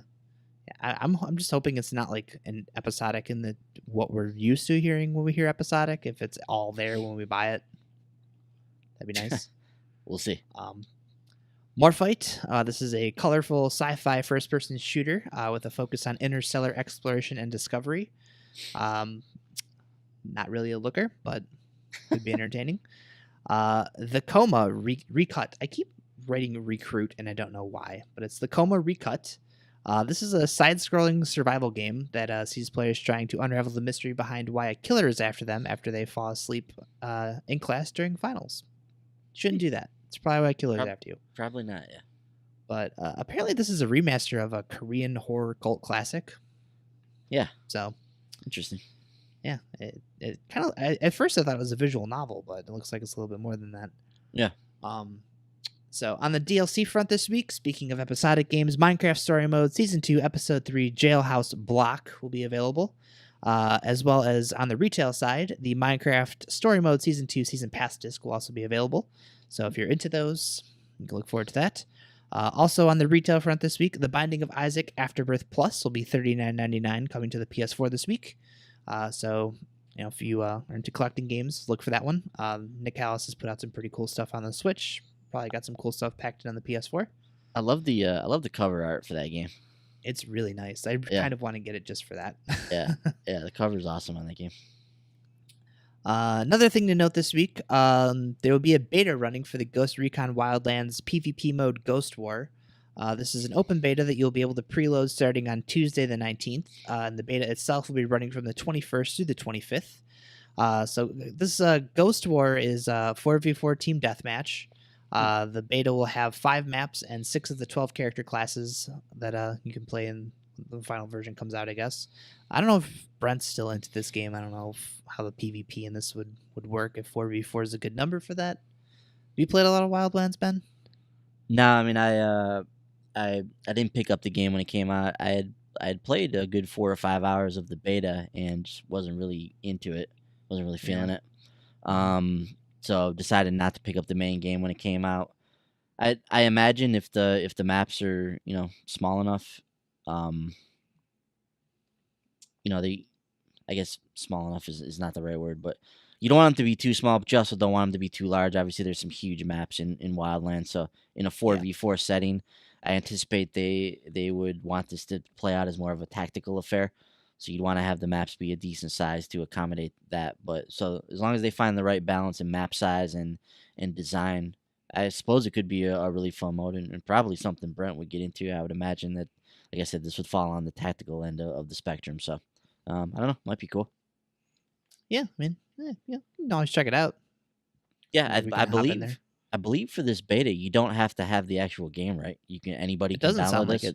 Anybody can download this and get into it if you have PlayStation Plus. So might be worth spending the night doing one night, September 21st through the 25th. I don't know. That's raid time, so we'll see. Oh, is that? Oh, yeah. I guess so. Yeah, we'll see. Yep. Sorry. On the PSVR, as we mentioned earlier, the Solus project will be available on Monday, as well as N-Space. This is a space dogfighting game where you will complete contract missions for the United Trade Consortium. This looks like a game like people like us who like Eve Valkyrie would really enjoy. I don't know if either of you have checked out a trailer for this, but yeah, this looks like it could be a really good time. Yeah, curious about this. I mean, there's no better game for VR than like space flying games. So if this one is in any way like Eve Valkyrie, which is an awesome game in VR, then yeah, this is definitely gonna be one worth checking out. Yeah, this one looks like it's got a little more action going on, so I'm very intrigued. Gotcha. Onto the Vita, Burly Men at Sea and Factotum 90, which are both cross-buy titles, will be available this week, as well as this is another really great name for a game, 36 Fragments of Midnight. This is a platforming puzzle game with it's kind of limbo-like aesthetic where players control this little square named Midnight, who will be seeking out her friend's lost star fragments while avoiding deadly obstacles like saws and lasers. So it's kind of like Limbo meets Meat Boy. Wow, I'll have to keep my eye out for that one. Yeah, it looks like it's going to be pretty cheap if the Switch release is anything to go by. $2.99. We'll get to that in a minute. Okay. Mary Skelter Nightmares is a dungeon crawler RPG where players are being stalked by a monster referred to as the Nightmare. Has turn-based battles in it, and this nightmare creature can actually chase you through the dungeon. So you get a dungeon crawler where you're kind of running away. Mecho Tales. This is a co-op platforming adventure game from Arcade Distillery. Apparently, it's a sequel to a old minis game called Mecha Wars, which I have never heard of. But creative developer Luke Bernard has boasted that the game runs at a smooth 60 frames on the Vita. Nice. So it of course features that distinctive art style that he's known for with Plague Road. So that'll be arriving on PS4 next week. Also coming to the Switch at some point. Not sure if it's cross-buy, but if you have a Vita, look out for this one this week. And that's going to do it for PlayStation. Onto Xbox, what we missed last week: Arcade Archives Neo Geo Spin Master, the Venom pack for Marvel Heroes Omega, Johnny Cat Agents of Mayhem pack, and the FIFA 18 demo. Coming this week, outside of Marvel vs. Capcom Infinite, Morphight, the Lego Ninjago movie video game, NBA 2K18, Project Cars 2, Inc., Pankapu, Pan buy that game, it's pretty cool looking. Caveman Warriors, The Coma Recut, Sam Speedrunners from Hell, Minecraft Story Mode, Season 2, Episode 3, which, I want to note really quick, is coming to the 360 as well. Not on PS3, but will be on 360. I assume they still sell those games on there pretty well. The Raiders of the Broken Planet Prologue and Alien Myths campaign. Also coming to the platform this week, Super Hydora. This is a Wednesday release. This is like a retro stylized 2D side-scrolling spaceship shooter. Or maybe regular aircraft shooter. I'm not really sure. It looks like you're in space. But yeah, I don't know. So if you're into those, look for that. Revolve is a Friday release. This is a physics-based action platformer where players will use physics to navigate a wheeled drone named Revo. You don't actually control Revo. You'll be utilizing 4 different abilities, boost, brake, jump, and you can invert gravity, which you can trigger using his slowly refilling energy meter. So, well, could be interesting. And then lastly, on Xbox this week, Bloody Zombies, a Friday release. This is the game you guys talked about on the PS4 last week. I think Brent picked it up. Don't think he's had time to play it because Destiny 2 is out. So Yes. Yeah, we're actually planning to do a stream of this at some point in the near future where I'm in the VR headset, Brent's just playing on the TV, so we can kind of get what it's like to play it cooperatively with from both perspectives. Nice. So one of these nights we'll fire that up when Destiny's not pulling at our coattails. So next month. Yeah. Wonderful. All right, on to Nintendo. On the Switch, What We Missed Last Week, Arcade Archives Neo Geo Spin Master available on there, as well as Quest of Dungeons. This is a roguelike turn-based dungeon crawler. Kind of features like a 16-bit style to it. It's $8.99. 36 Fragments of Midnight is $2.99. Robonauts is available right now on there. It's actually at a discounted price right now. It's normally $14.99, but if you pick it up between now and I believe 2 weeks from now, yeah, it's the same week, so 2 weeks from now, it's $13.49. And something we'll talk about a little bit more about later, but the Project Octopath Traveler demo also available now. As far as what's coming this week, a lot of stuff coming for the Switch this week, guys. This actually sounds like a really cool week. Highlighted on Friday. A lot of these actually, I'm pretty sure all these are coming out on Friday, but Pokken Tournament DX. This is a port of the Wii U version of the game from last year with 4 additional Pokemon that were in the arcade version, but not the Wii U version. So Empoleon, Scizor, Darkrai, and Krogunk, as well as a brand new character. I don't know how to say this dude's name. Dekadiwai? I don't know. I'm not up to my new Pokemons. But he's a fan favorite from the Sun and Moon games. Oh, nice. The other new features coming to this version include 3-on-3 team battles, online ranked play, and friend-only group matches. Bender, are you a Pokemon fan? Like, I know you're not really big on fighting games, but any interest in Pokken Tournament? I had a passing interest to try it out, and I meant to, but I never did. Like, I downloaded the demo on the Wii U and never tried it. So it's something I still would like to check out, and maybe isn't there a demo of it on Switch right now? There is a demo on Switch. I think you get Okay. 15 matches before you're unable to keep using it. Okay, I might check it out, but yeah, it's something I could enjoy possibly. Yeah. Ben, I know we've talked about this one before because we know they've had this at EVO. Not really a fun game to watch competitively, but do you have any interest in playing it yourself? I do, yeah. I want to test it out because I've heard great things about it. Outside of falling asleep watching it at Evo, from what I understand, the actual playing of the game is really fun, and it's always reviewed really well. The fighting community seems to like this game, so I do want to check this out. I probably will end up picking this up on Friday. Yeah, I'm trying not to just because I know I won't touch it. I got Marvel vs. Capcom on to get to, but that's a good point. Yeah, and I mean, outside of competitive play, I don't think there's a single player or anything in Pokken, so it's not something I'm really going to be rushing out for right away. But at some point, I do want to pick that up. Yeah. Up next, Dragon Ball Xenoverse 2 finally making its way to the Switch. This is the vanilla game that released on Xbox and PS4 last year. The big differences from that are the Switch exclusive features are Joy-Con motion control options for some of the character moves. Yeah, woohoo! And 6-player local co-op as long as you have 5 other friends with Switches and Dragon Ball Xenoverse 2 on there. Is that all? Is that all you need? That's all I need. Doesn't seem like too much, right? No. But this one's coming in at $49.99. I don't know. That's a tough sell to me without the DLC, which at this point all of it is out. So I would expect this version to have housed all that coming out at this point. So kind of a missed opportunity there. Ben, did you ever pick up Xenoverse or Xenoverse 2? Like, these games look awesome. I have them. They're sitting in my room. If I've played them, that's a different story. So I have not played either of the Xenoverse games. I do like the Dragon Ball fighting games. I liked a lot of them on the PS3. Thought they were really fun, and I always thought the Xenoverse games looked badass, so I picked them up. I'm a big Dragon Ball fan, but I just, for whatever reason, just never got around to playing them. So it's another one. Another one's just sitting in the backlog, man. One of these days, would like to fire it up. Yeah, from what I remember, Xenoverse 2 relies on online server connection. So if that's any indication of how the Switch version is, I don't want to try and play this on Wi-Fi and have to worry about not dropping my connection. So yeah, it's a good point. Up next, Soldam dropped Connect Erase. This is a Wednesday release for $29.99.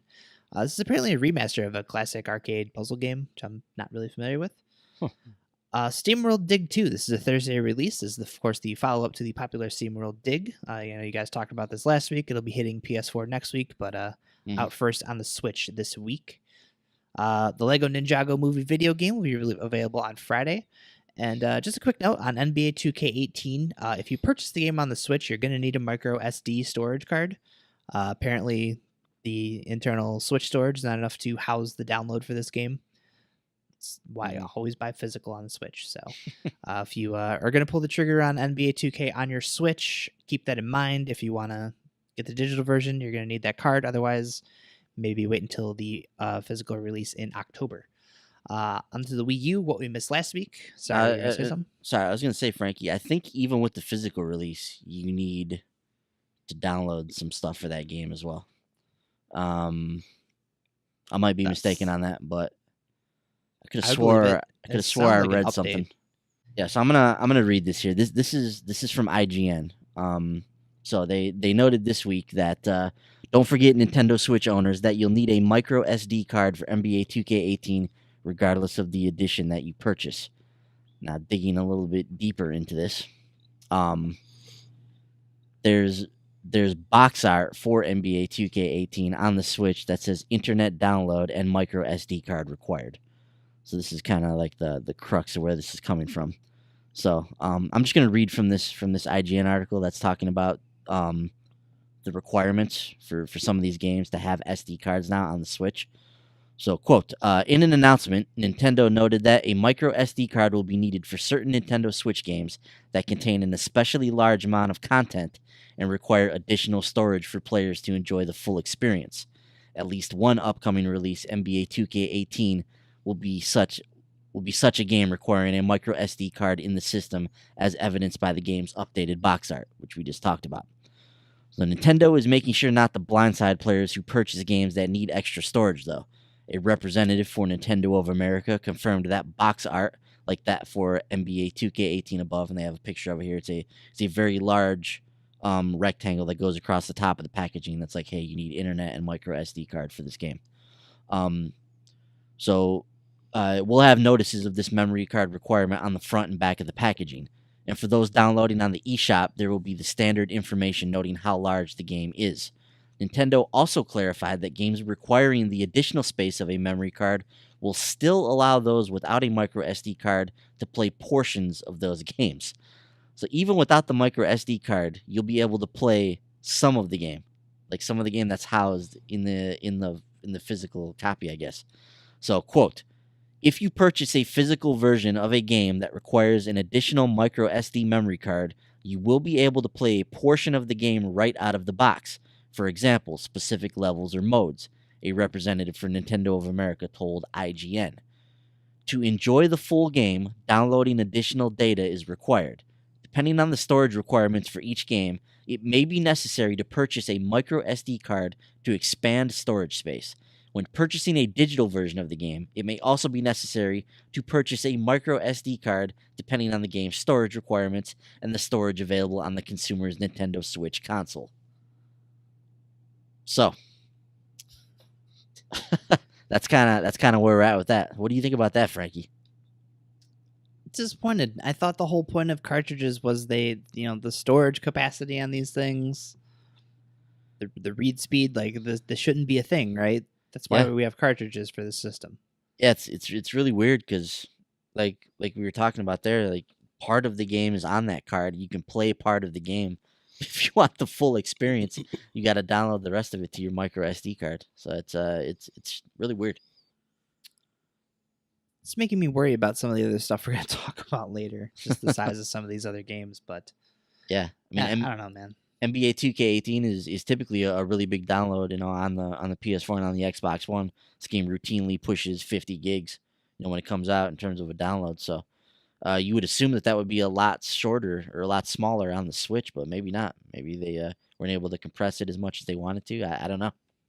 Yeah, I don't know. So, yeah, but like I said, if you're buying digital with this one, even physical, it sounds like just be wary. Maybe buy it on another system. All right, onto the Wii U. What we missed last week, Vigilante. This is a TurboGrafx 16 Virtual Console title for $5.99. Coming this week, I mean, Nintendo's really ramped up production of the Switch, so maybe go out and buy one. 3DS, what we missed last week, big one here, Minecraft, the new 3DS edition. So if you don't have Minecraft on anything or need Minecraft on a 14th platform, is now available on the 3DS.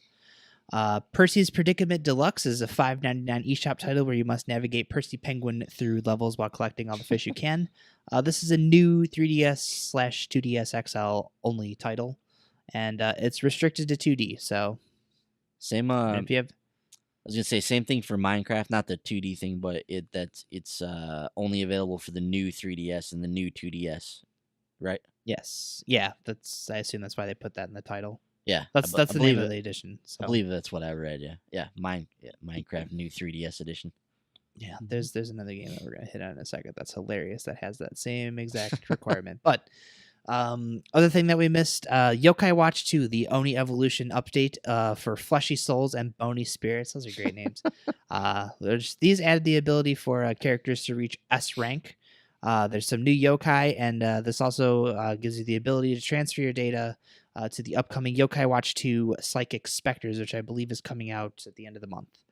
As far as what's new this week, a new 2DS and 3DS only title, Guide the Ghost. This is a $1.49 game that literally looks like Pong. So it's definitely probably impossible for it to run on a standard 3DS or 2DS or even a DS. You need weird. the power. You need the power. Okay. That's so weird. I don't understand it. I don't know. Now it's just arbitrary. And lastly on the list, guys, a couple games that I love. These are two of the games that I probably spent the most time with on my Game Boy Color. I'm of course talking about Pokemon Gold and Pokemon Silver. These will be coming to the Virtual Console on the 3DS for $9.99 each. So if you purchase one or both of these games, you will receive a code to add Celebi to your squad for Sun or Moon, and or the upcoming Ultra Sun and Ultra Moon. Silver and Gold, these are the games that introduce the breeding mechanic. Boyce, I know you've talked a little bit about this in the past, how you really got into that one. Those breeding mechanics. Mm-hmm. My gosh. Which I think that's how Celebi, that's the only way you were able to get Celebi was by breeding, if I'm not mistaken. But yeah, do you have a 3DS? I assume you do. You don't. You do. Me? Yeah. I do not have a 3DS. My kids have a 3DS. So they each have their 3DS that they play. I don't have a personal 3DS. So any interest in Gold or Silver again? I do have an interest in these games. Now, I don't know if it notes it on here. Are these compatible with Pokemon Bank? Which is I'm not sure. So, for those of you that don't know, Pokemon Bank is it's kind of like a cloud Pokemon storage thing that you can move your Pokemon into, and then you can transfer them into other games. So, a lot of times what happens is as these new games come out, like Sun and Moon, or like Ultra Sun and Ultra Moon, like in order to get some of these older Pokemon, or like the ones that were in Red or the ones that are in Gold and Silver, like you might go to your Pokemon Bank and transfer over some of the old characters. Like I know that when they released Red, Blue, and Yellow again on the 3DS, they were compatible with the Pokemon Bank. So that was like an attractive feature for those games because you could play them, and then essentially this would help you in your current Pokemon adventures. So if these are compatible with Pokemon Bank, that makes these a lot more attractive games because then you can go and collect the ones that are in these games, then move them into your new games. So that would be pretty slick. Checking right now. Cool. Fact checking. Yes, they are compatible with Pokemon Bank. So there you go. So that makes these even more attractive, and I assume when the Switch version of Pokemon comes out that it will tap into Pokemon Bank in some kind of way. So this could be like setting up your future Pokemon adventures if you go back and play some of these games. Yeah, I don't know. I kind of want to pick at least one of these up, but also I'm sitting here on all these other 3DS games I have now, and I don't know if I'd ever play this. But Bender, did you ever get in any of the Pokemon games? I've only bought 2 ever. I bought when they re-released Gold and Silver, like Heart Gold and Soul Silver. I bought Soul Silver version because a friend of mine really likes Pokemon. He was trying to get me into it, so I bought that, played it for a little while, kind of dropped off, and then when X and Y came out, I bought X, tried it again, tried to get into it. It's just never been able to really hook me and get its claws into me. I like it and I understand why it's popular. I understand the appeal of it, but it's just never really resonated with me for a long-term play.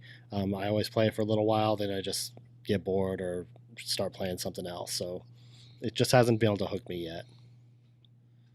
That's right. It's a long grind for that game. Any of those games really. So yeah, that's the thing I'm sitting here thinking about. Like, man, I know those games, like those are instant like 60, 70 hour time sinks just to get through the league. And I don't know, man. It's funny because I know Jamie still actively plays a couple of them. I have another coworker who's obsessed with them. We've had a couple nights where we've gone to Taco Bell and like we'll eat Taco Bell for a couple hours, and they'll have all these cool Pokemon tournaments that they'll sit there and do like a best of 5 and stuff. So it's been really entertaining in my friends group. I would really like to be like in there too, but at the end of the day, like I don't have the time to dedicate to these games. But yeah, Ben, that's gonna do it for the new releases this week, though. Thank you, Franklin. I was obsessed with Pokemon Diamond. My gosh, I mean, 330 hours I think was my final count in that game. And I was doing some crazy stuff. Like I was on eBay, like buying Pokemon to transfer over to my Diamond game through the transfer system. I was trying to. They had these Pokemon that would come out like Darkrai. I remember when he came out, or Arceus. Jamie has like 7 Darkrai's and nobody knows how or why. Yeah, so like some of these Pokemon, like Arceus, I remember at the time was like this new Pokemon, this kind of rumored Pokemon, this like god type of Pokemon that was coming out in Japan at this event. So I was doing my damnedest to try and figure out how I could get that Pokemon over into my game. But yeah, those games are really addicting if you let them become addicting. And I don't know, maybe one day I'll grab a 3DS and play some of these games. Yeah, it's interesting because like you said, Bender, Gold and Silver were remade. So they have DS versions of these games already that were remade. But yeah, if you want to go back and play the originals, now's the time. Mm-hmm. Yeah, they're only $10 a piece, so it beats going out and trying to buy them now for $70. So, indeed, cool. So thank you once again, Franklin, for taking us through that. We are going to take a quick break here. We've got some music from Ruel Ethan, so check that out, and we'll be right back.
And welcome back. Thank you again to Ruel Ethan for providing the music for the show. He does the opening, does the closing, does the song you just heard right in the middle during the intermission here. So we appreciate it, man. The listeners love the music. We love the music. So thank you once again for doing all you do for the show. All right, fellas, let's get into the news now. And we are going to start with our good friends at Nintendo. They had their latest Direct this past week. So what was this? Wednesday? Thursday? One of those days. Nintendo fired up their Direct, and it focused on upcoming games for the Switch and for the 3DS. So a lot of the stuff we had seen previously, but there was lots of new info in here, a couple surprises here and there as well. So let's hop into this, guys. Now, the first thing I want to do, they had 4 titles that they called spotlight titles on the show. So these were ones that they dedicated, a sizable chunk of the Direct. It was a long Direct. It was a 45-minute Direct, so this was longer than some of the ones they've had recently. So it was a long show, but they dedicated sizable chunks of that time to these 4 titles. So we're going to start first of all with Pokemon Ultra Sun and Ultra Moon. So we got a new trailer for it. Some story stuff was in there. We saw some of the new legendary Pokemon. So you've already talked about Pokemon during the last segment, so we won't beat a dead horse here. But if you're interested in Ultra Sun, Ultra Moon, you can check out that trailer, see the new story stuff that they talked about. The other thing they displayed was this new Pokeball 2DS XL that's coming out. Did you see this, Franklin? Sure did. It's kind of snazzy looking. It is. I'm glad I just bought that. It comes out November 3rd, so 2 weeks before the launch of Ultra Sun and Ultra Moon. It's it's the same design that we've seen on the new 2DS XL up to this point, but it's just when you close it, it's designed to look like a Pokeball on top, and I think it looks pretty slick. As a Pokeball. How you enjoying that 2DS XL, Franklin? Good? Yeah, I love this thing. It's especially the color scheme, because I got the black and teal one. I'm glad I did, because we'll talk about this other one that they showed too. Not as appealing. The Pokeball one's pretty cool, but I really like this thing. That was my biggest problem with the first one, is the screen is further back in this, so when you close it, nothing is rubbing against the top screen to scratch it. So I'm a big fan of this model of it. It's always good. Cool. Yeah, so they spent a few minutes on Pokemon there, gave us a rundown of that. Once again, that game comes out November 17th, so be on the lookout for the Ultra version of those. Too bad they're not on Switch. That's a Friday. Yeah. They usually release Pokemon on Friday, don't they? Maybe. I always thought it was Sunday for some reason. I feel like they do, but maybe. I don't know. It's not Tuesday. I know they do it around the weekend. Yeah. Smartly. Yeah, I know Nintendo used to do those Sunday releases, but I feel like they've went exclusively to Friday releases for their first party stuff now. Yeah, which is better. Yeah, definitely. So that's Ultra Sun and Ultra Moon. The next spotlight title they hit on was Xenoblade Chronicles 2. And they gave us a sizable chunk of footage of this game during this segment. They also gave us a release date. So, true to their word, they say this game will indeed launch this year on December 1st, which is right around the time Xenoblade Chronicles X came out, if I'm not mistaken. It was in that first week of December timeframe.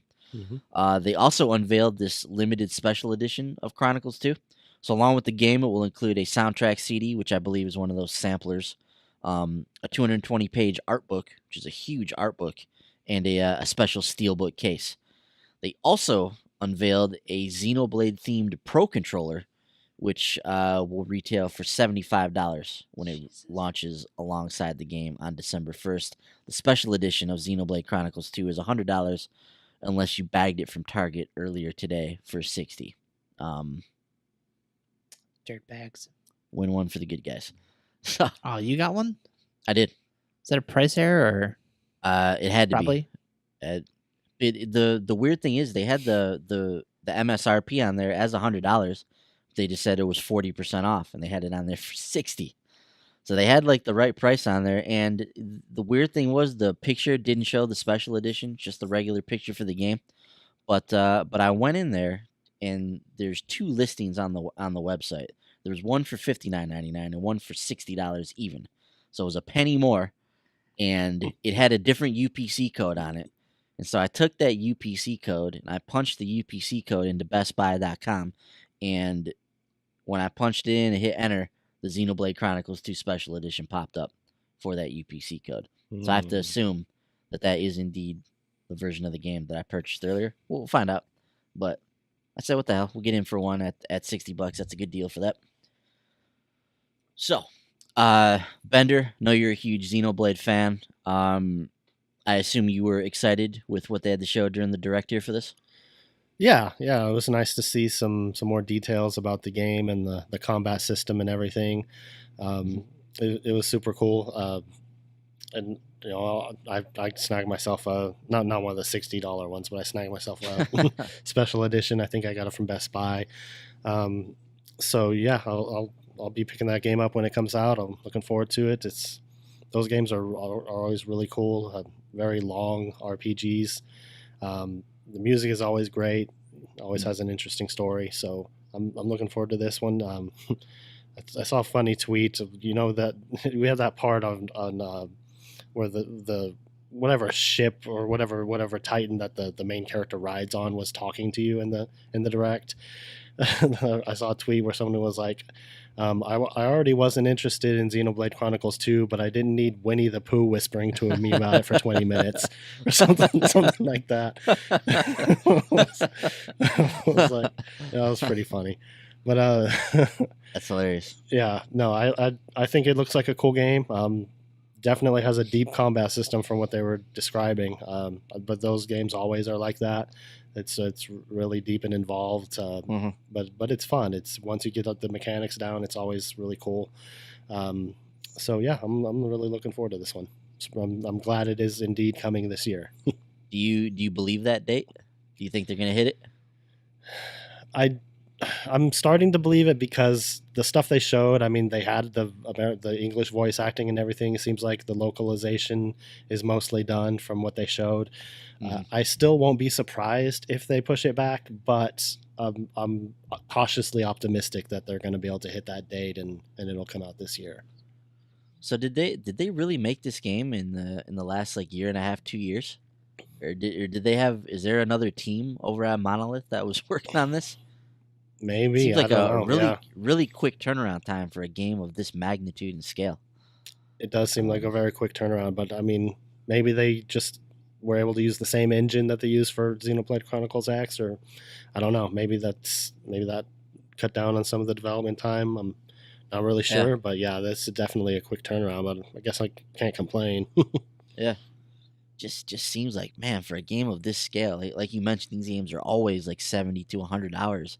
For the amount of writing and for the amount of dialogue and story that they have to hammer out and actually write and do the voice recording on, it just seems like a huge undertaking to do in that quick of in that quick amount of time. But yeah, looks like you said, looks like they're gonna do it. I have to assume if they slap the date on it, they're pretty confident that this thing's gonna be rip roaring ready to go come December 1st. What I like from the trailer, I like a lot of the story stuff that they were talking about with this game.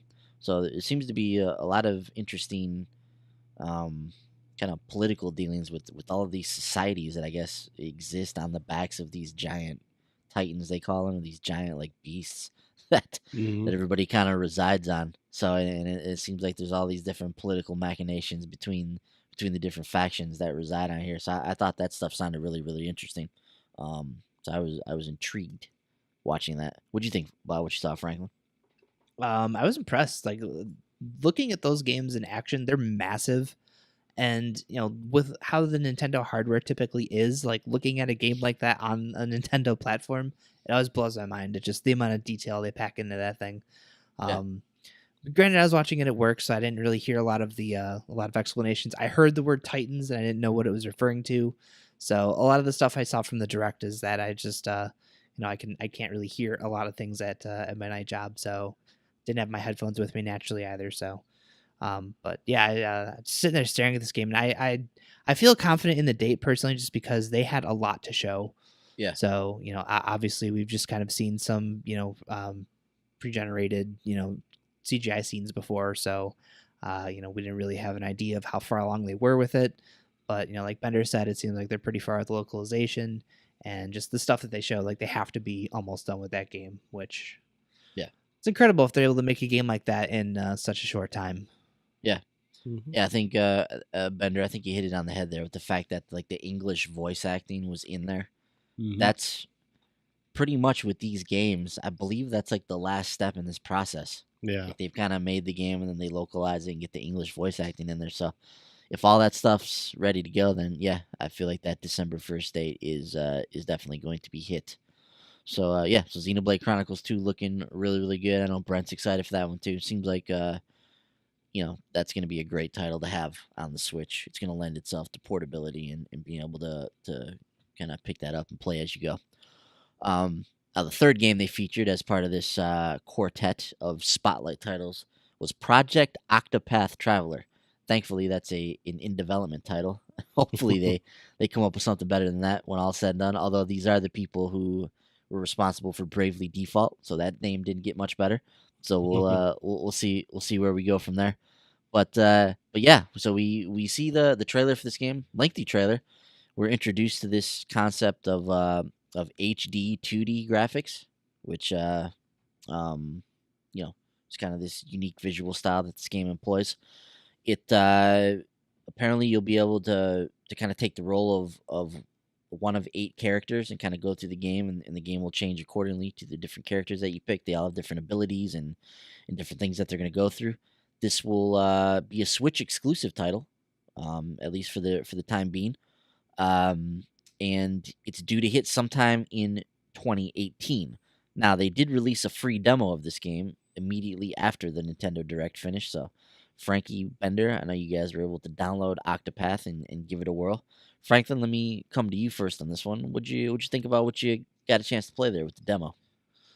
So, mind you, the time I've played it so far has been at like 3 in the morning after playing Destiny for 3 or 4 hours. So, pretty tired. But I really enjoyed it. I'm playing through as Primrose is the female character you're able to play as in the game. She's a dancer of the exotic nature. Oh my. Her backstory is kind of her. I think it was her father is killed by these 3 kind of hooded people who all are just distinguishable by a crow tattoo. So one guy has a crow tattoo on his right arm, one on his left arm, and one on his throat. So she has decided to spend her life as an exotic dancer, waiting for a moment to extract her revenge. I guess by waiting until one of these guys comes to town. I don't really fully understand it, but yeah, I mean, so far though, I really like it. The style of that game is absolutely beautiful. The music is awesome. The writing is much more adult than I was expecting. There's some strong dialogue in this game that they started saying some of this stuff, and I was just like, whoa, wasn't expecting that at all.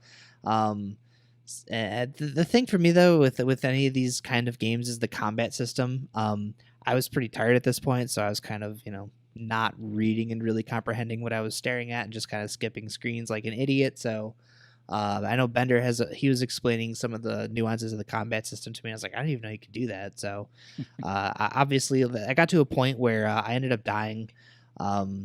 That's kind of one thing I don't like about it is there's really no checkpoints. It goes by save points.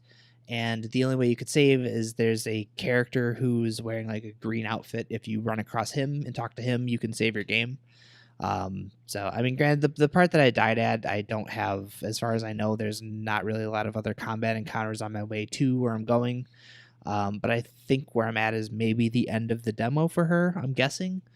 So, but I don't know, very, very impressed with it so far, nonetheless. Obviously, these demos, I try not to, get in there and really, dig out everything. I just kind of want to get an idea of what the game is, which is what I've done. I've played for about a half hour or so, but really enjoyed it. It's definitely on my radar now. And I know, Ben, I think you mentioned you had checked out both characters, so I'm kind of curious to hear, because I know you're playing as the other character primarily. So, but yeah, I was very impressed. Yeah, I started out the demo playing as Primrose to check out that story. I agree with you about the writing. I mean, it struck me how it's not a kid's game at all. There's definitely some adult themes going on with the game. She's in this town working as a dancer because she heard that one of the guys who killed her father routinely goes through this town. So she's been working at this job, just waiting for an opportunity to find him and kill him. But yeah, the first thing that struck me when I first saw the trailer for the game was the visual style. The art style is very striking. It looks really cool. It's all 2D art, but and the characters are 2D sprites, but all the background is like 2D that looks like it's been pulled out into 3D. It looks like it's like a diorama that's like been built out of 2D pixel art. It looks really interesting and really cool to see. Also, sometime when you're in battles, the lighting effects are awesome. Like when you're powering up your character, it'll be like lighting and there's like shadows falling in the background and stuff like that. It looks really cool. But yeah, I started out as Primrose, played for about 20-30 minutes as that character, and then I jumped over to the other character. I think his name is Ulbricht or something like that.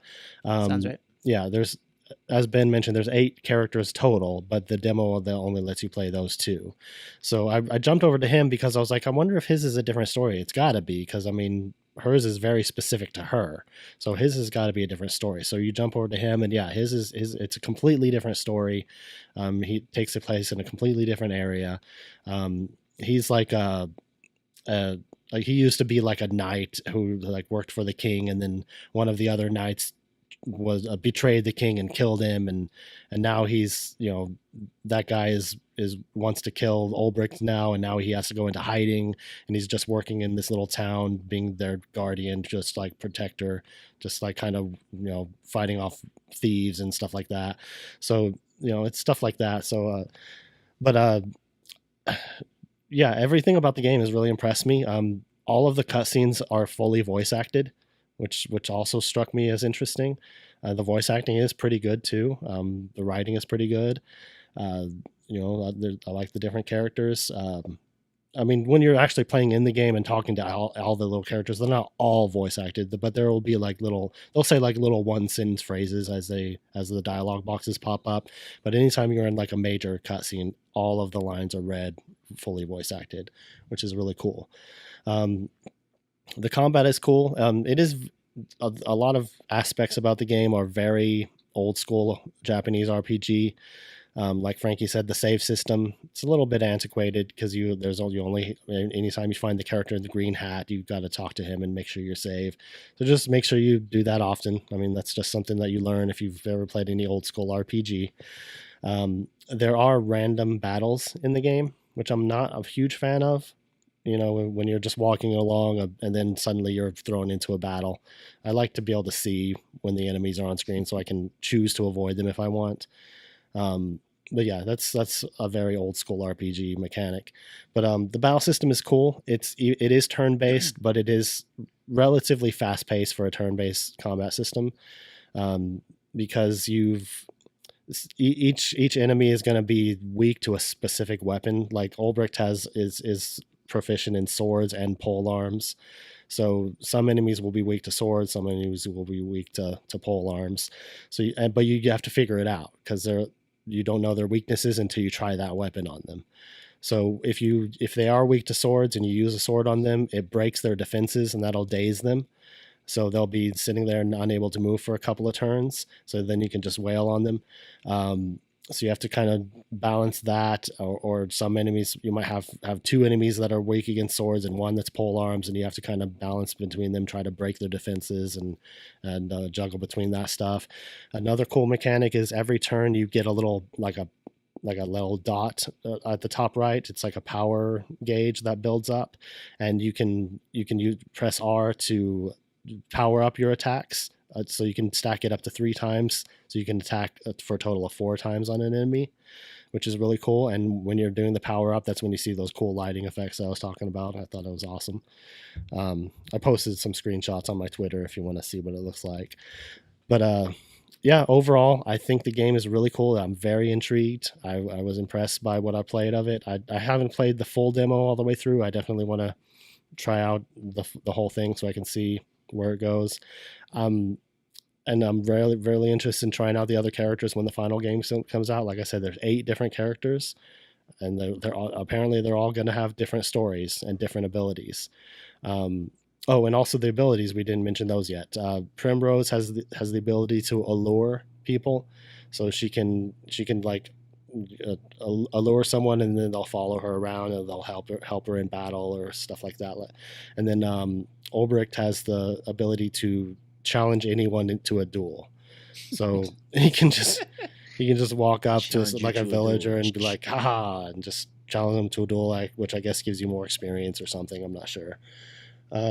Does he slap them in the face with his glove? No. When he challenges them? You just walk up to him and press Y, and that's your, that's where your special ability for your character is mapped to Y. But that would be funny. Yeah. It's a missed opportunity. Pistols at dawn. No.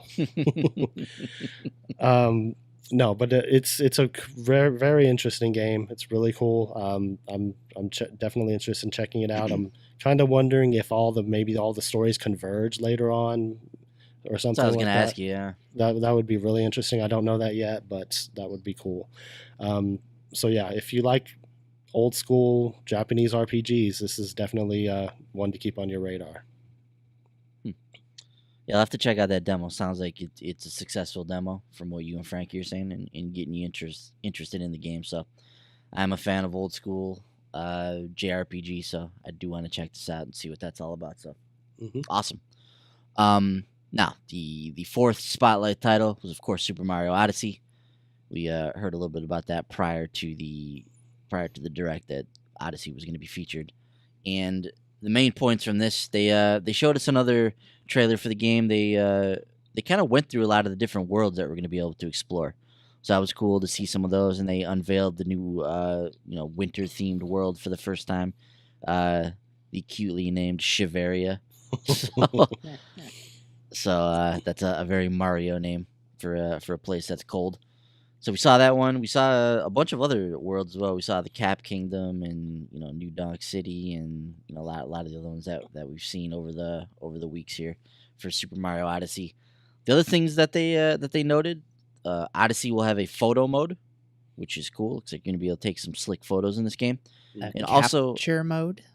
Oh, I see what you did there. I saw that on Twitter. That's very nice, very nicely done. So yeah, in addition to the capture mode, Mario Odyssey is also getting a bundle, as we predicted a long time ago. Probably should have just waited for this bundle to come out, but so we've got a bundle with the Switch. It's going to have Super Mario Odyssey, the download code for it. It looks like included in the package here. So don't know how big this game's going to be, but this thing's probably going to take up a chunk of your memory right off the get-go. So full game download in there, red Joy-Cons, like red Mario colored Joy-Cons, matching red Joy-Cons, yes. In a Mario, like a red Mario carrying case for your Switch. This will retail for $380, and this will of course come out October 27th alongside the game. So Bender, let me hop over to you. What'd you think about what you saw from Odyssey here, man? Anything stick out to you? It's everything. I mean, it all looked pretty sweet. I remain very excited about Mario Odyssey. I can't wait to play it. I know it's going to be great. Yeah, I like that they have all these different worlds that they're showing off, and they said that there's more that they haven't shown us. I really was impressed when I saw the photo mode. I think that's going to be a lot of fun to play with.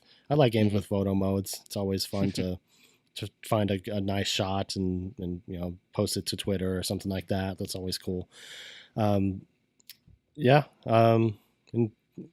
the internet kind of went insane over Mario's nipples for some reason. I don't know what that was all about. There's a shot in that trailer of Mario running with his shirt off. Yeah, and it's the first time that's been confirmed that Mario has nipples. So this is a big deal, man. Yeah, it's canon now. No, but yeah, it looks really cool. I just can't wait to play it. It's the true power of the Switch coming out. Now we can render Mario's nipples. Yep. Yeah, the true power of the Switch, indeed. Frankie, I was kind of surprised to learn that Cappy has a sister in Tiara. Were you as surprised as I was? Maybe. This was a big moment in the trailer. Was it? So, no, not really. But but we now know that Cappy has family, so he's got a horse in this race. He's not just on top of Mario's head. he's out here on a mission. So my hat's off to you, Cappy. See what I did there? Wow. Yeah. So yeah. So what about you, Frank? Anything stick out to you? I mean, is this just kind of what we expected here from this? Yeah, the game looks awesome. Looks like it's gonna be epic. Mhm. To return to 3D Mario in the grand fashion it deserves. October 27th can't come soon enough. Indeed. So there you have it. Mario Odyssey will be gracing us with his presence, and that Switch bundle I anticipate being very, very popular come October 27th, especially at Christmas time. People are gonna be fighting hand over fist for that thing. All right. So moving on from the Spotlight games, one of the biggest surprises of the Nintendo Switch section of the Direct here was Bethesda's presence. Now we already knew they were making Skyrim for the Switch, and they gave us the actual release date of Skyrim, which is nice. So Skyrim will now be available on November 17th. Once it's finally available for the Switch. What do you think about that release date, Frankie? I mean, that's kind of what I was figuring. I think that's typically around the time Skyrim has come out, late October, early mid-November. So every time it's come out, it seems to be in the same window. So yeah, it's about where I was figuring it would come out. Horrible time, but yeah. Yeah, that's it's kind of interesting. I mean, obviously Skyrim's a big name. It's a big time franchise, but Skyrim as it stands now came out in 2011. So I mean, this is a game that's going on 6 years old at this point. So yeah, I don't know if this is. Are people like excited for this on Switch? Like, is this going to be a big deal on the Switch? Do you think? I'm trying to gauge interest in this, and I can't really tell right now.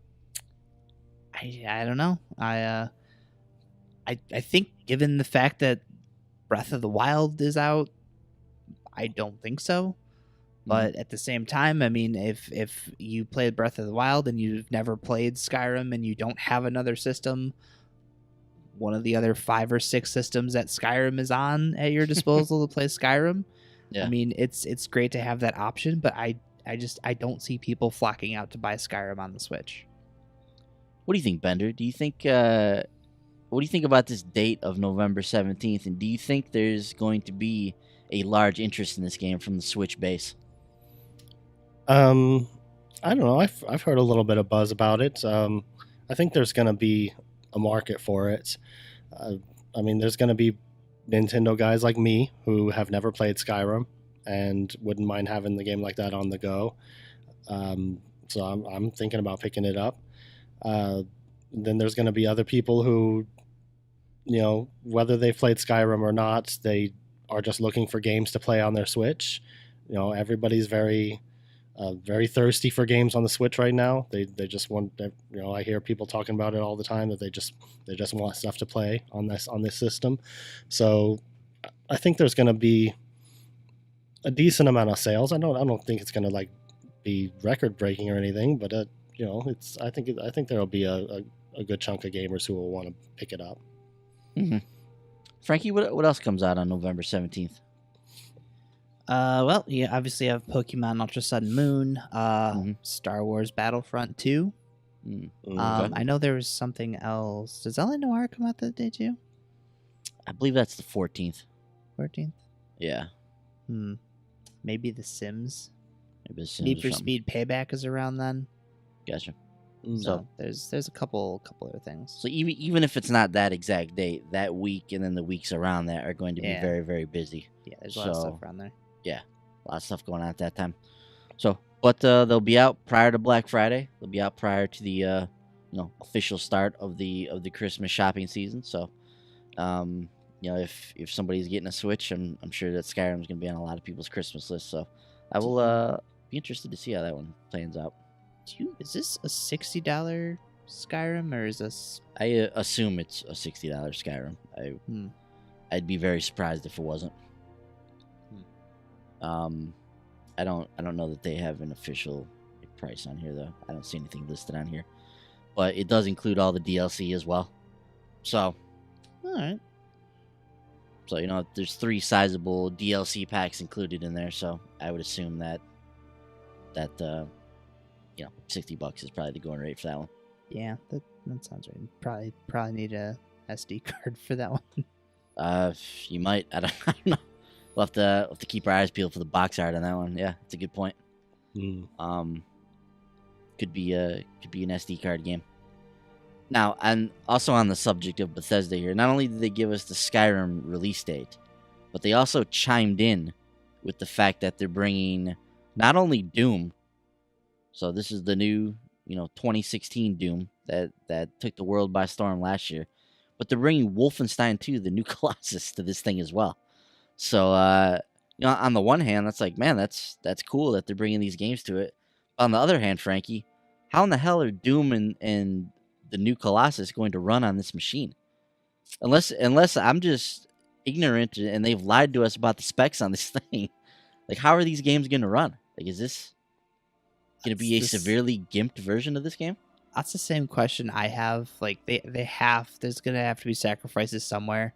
Mm-hmm. I mean, I know that the id Tech engine is really good with scaling, but I don't know, man. Like, the appeal of those games, especially for me, is the fact that they are rock solid 60 frame shooters. Mm-hmm. They feel amazing to play, and is that game going to run at 60 frames on the Switch? I mean, if it does, they're going to have to make a lot of graphical sacrifices, a lot of dulled out textures to do that. And I mean, to a degree, the whole point of Doom is to go and just, murderize tons of demons. So, I mean, if that's your objective, you're probably not staring at like all the textures around you. So, I don't know, but they got to be making a lot of graphical sacrifices on this thing to get that thing running at a speed acceptable to them. Yeah. Now, there's not really like a big first person shooter on Switch right now, is there? No. So Doom's coming out this year. So we don't have an exact date on Doom yet, but it's arriving this holiday season. It's going to be out this year on the Switch. I'm also curious, Bender, how do you think the Joy-Cons are going to hold up in a first person shooter? Do you think they're going to be adequate to play something like Doom on the go? I don't know. The joysticks are serviceable for a lot of games, but for something as intense as Doom, I'm not sure if they'll be great or if they'll work too well. Might be a game that you'll want to play with a Pro controller, but if you're going to dock it and play with a Pro controller, then you probably already have it on another system. So I don't know. I hope that the game does well, and I'm glad that Bethesda's supporting Nintendo and supporting the Switch. So hopefully that'll lead to more third-party support. But I just don't know if that's going to be if those Joy-Con joysticks are going to be great for that game. I'm not sure. Yeah, I'm gonna read from the GameSpot article here talking about Doom, but it says the Switch version of Doom arrives sometime this holiday, although no further specifics were shared about a release date or content additions. Doom's campaign is the big highlight, and with good reason, but the game also features a substantial multiplayer component that has only grown since release.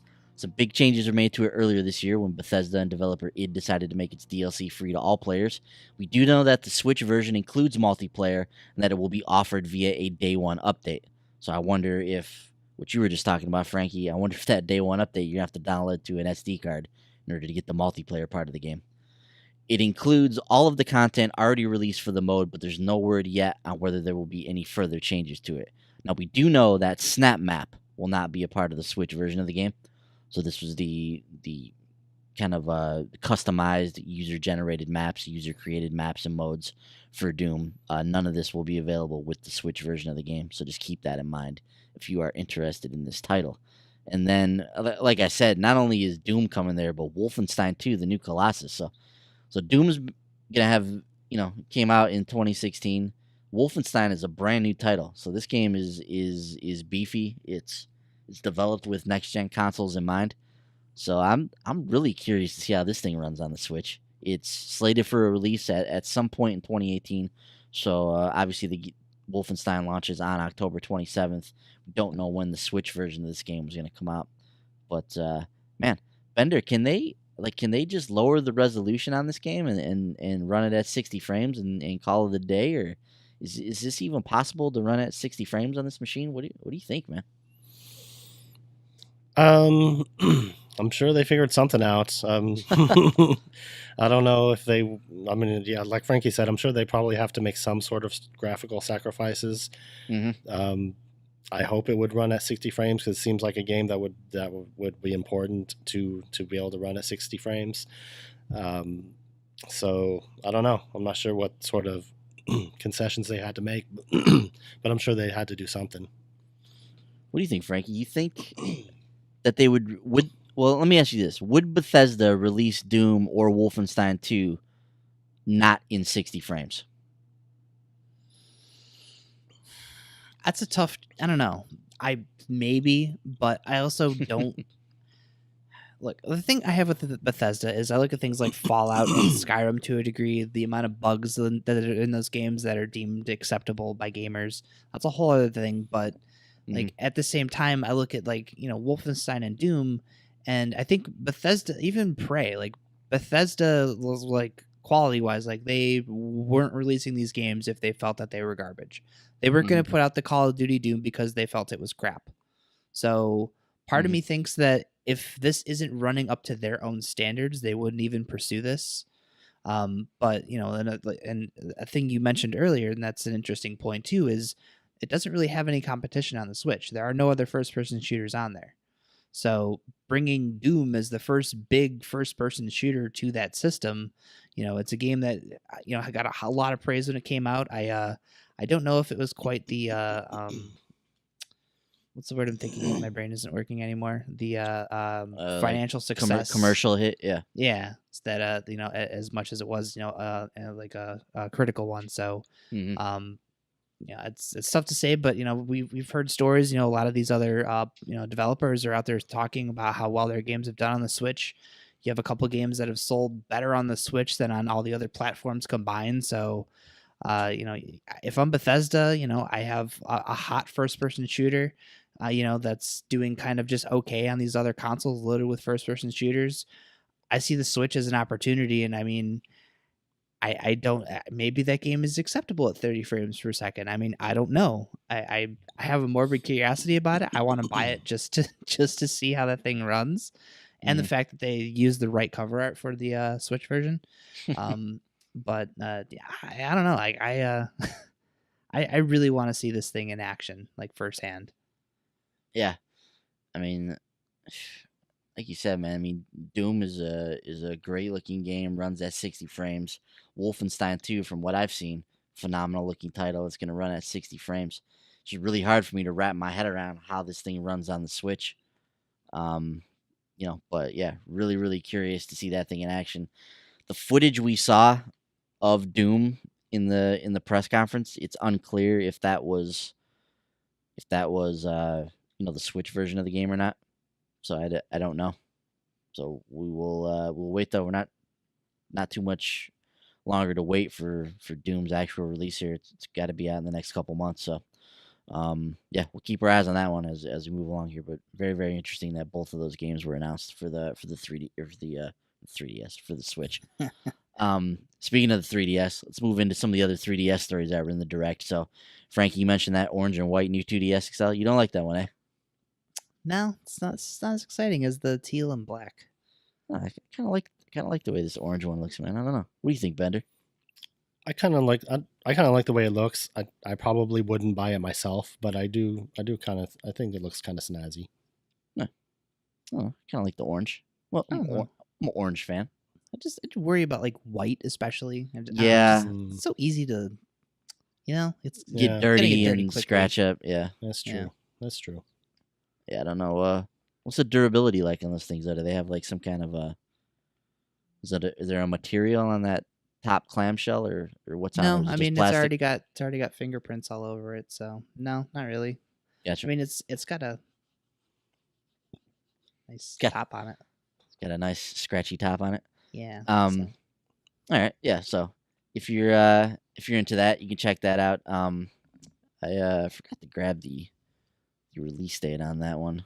It's coming out pretty soon though, if I'm not mistaken. See if I can grab it real quick. That was early October.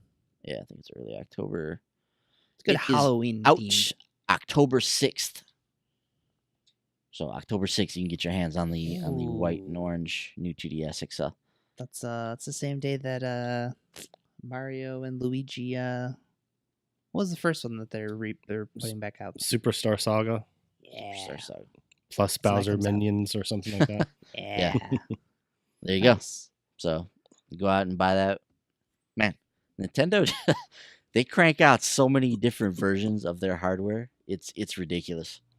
I mean, over the span of the next the last 6 months of this year, we're gonna have seen so many different versions of the 3DS. It's insane.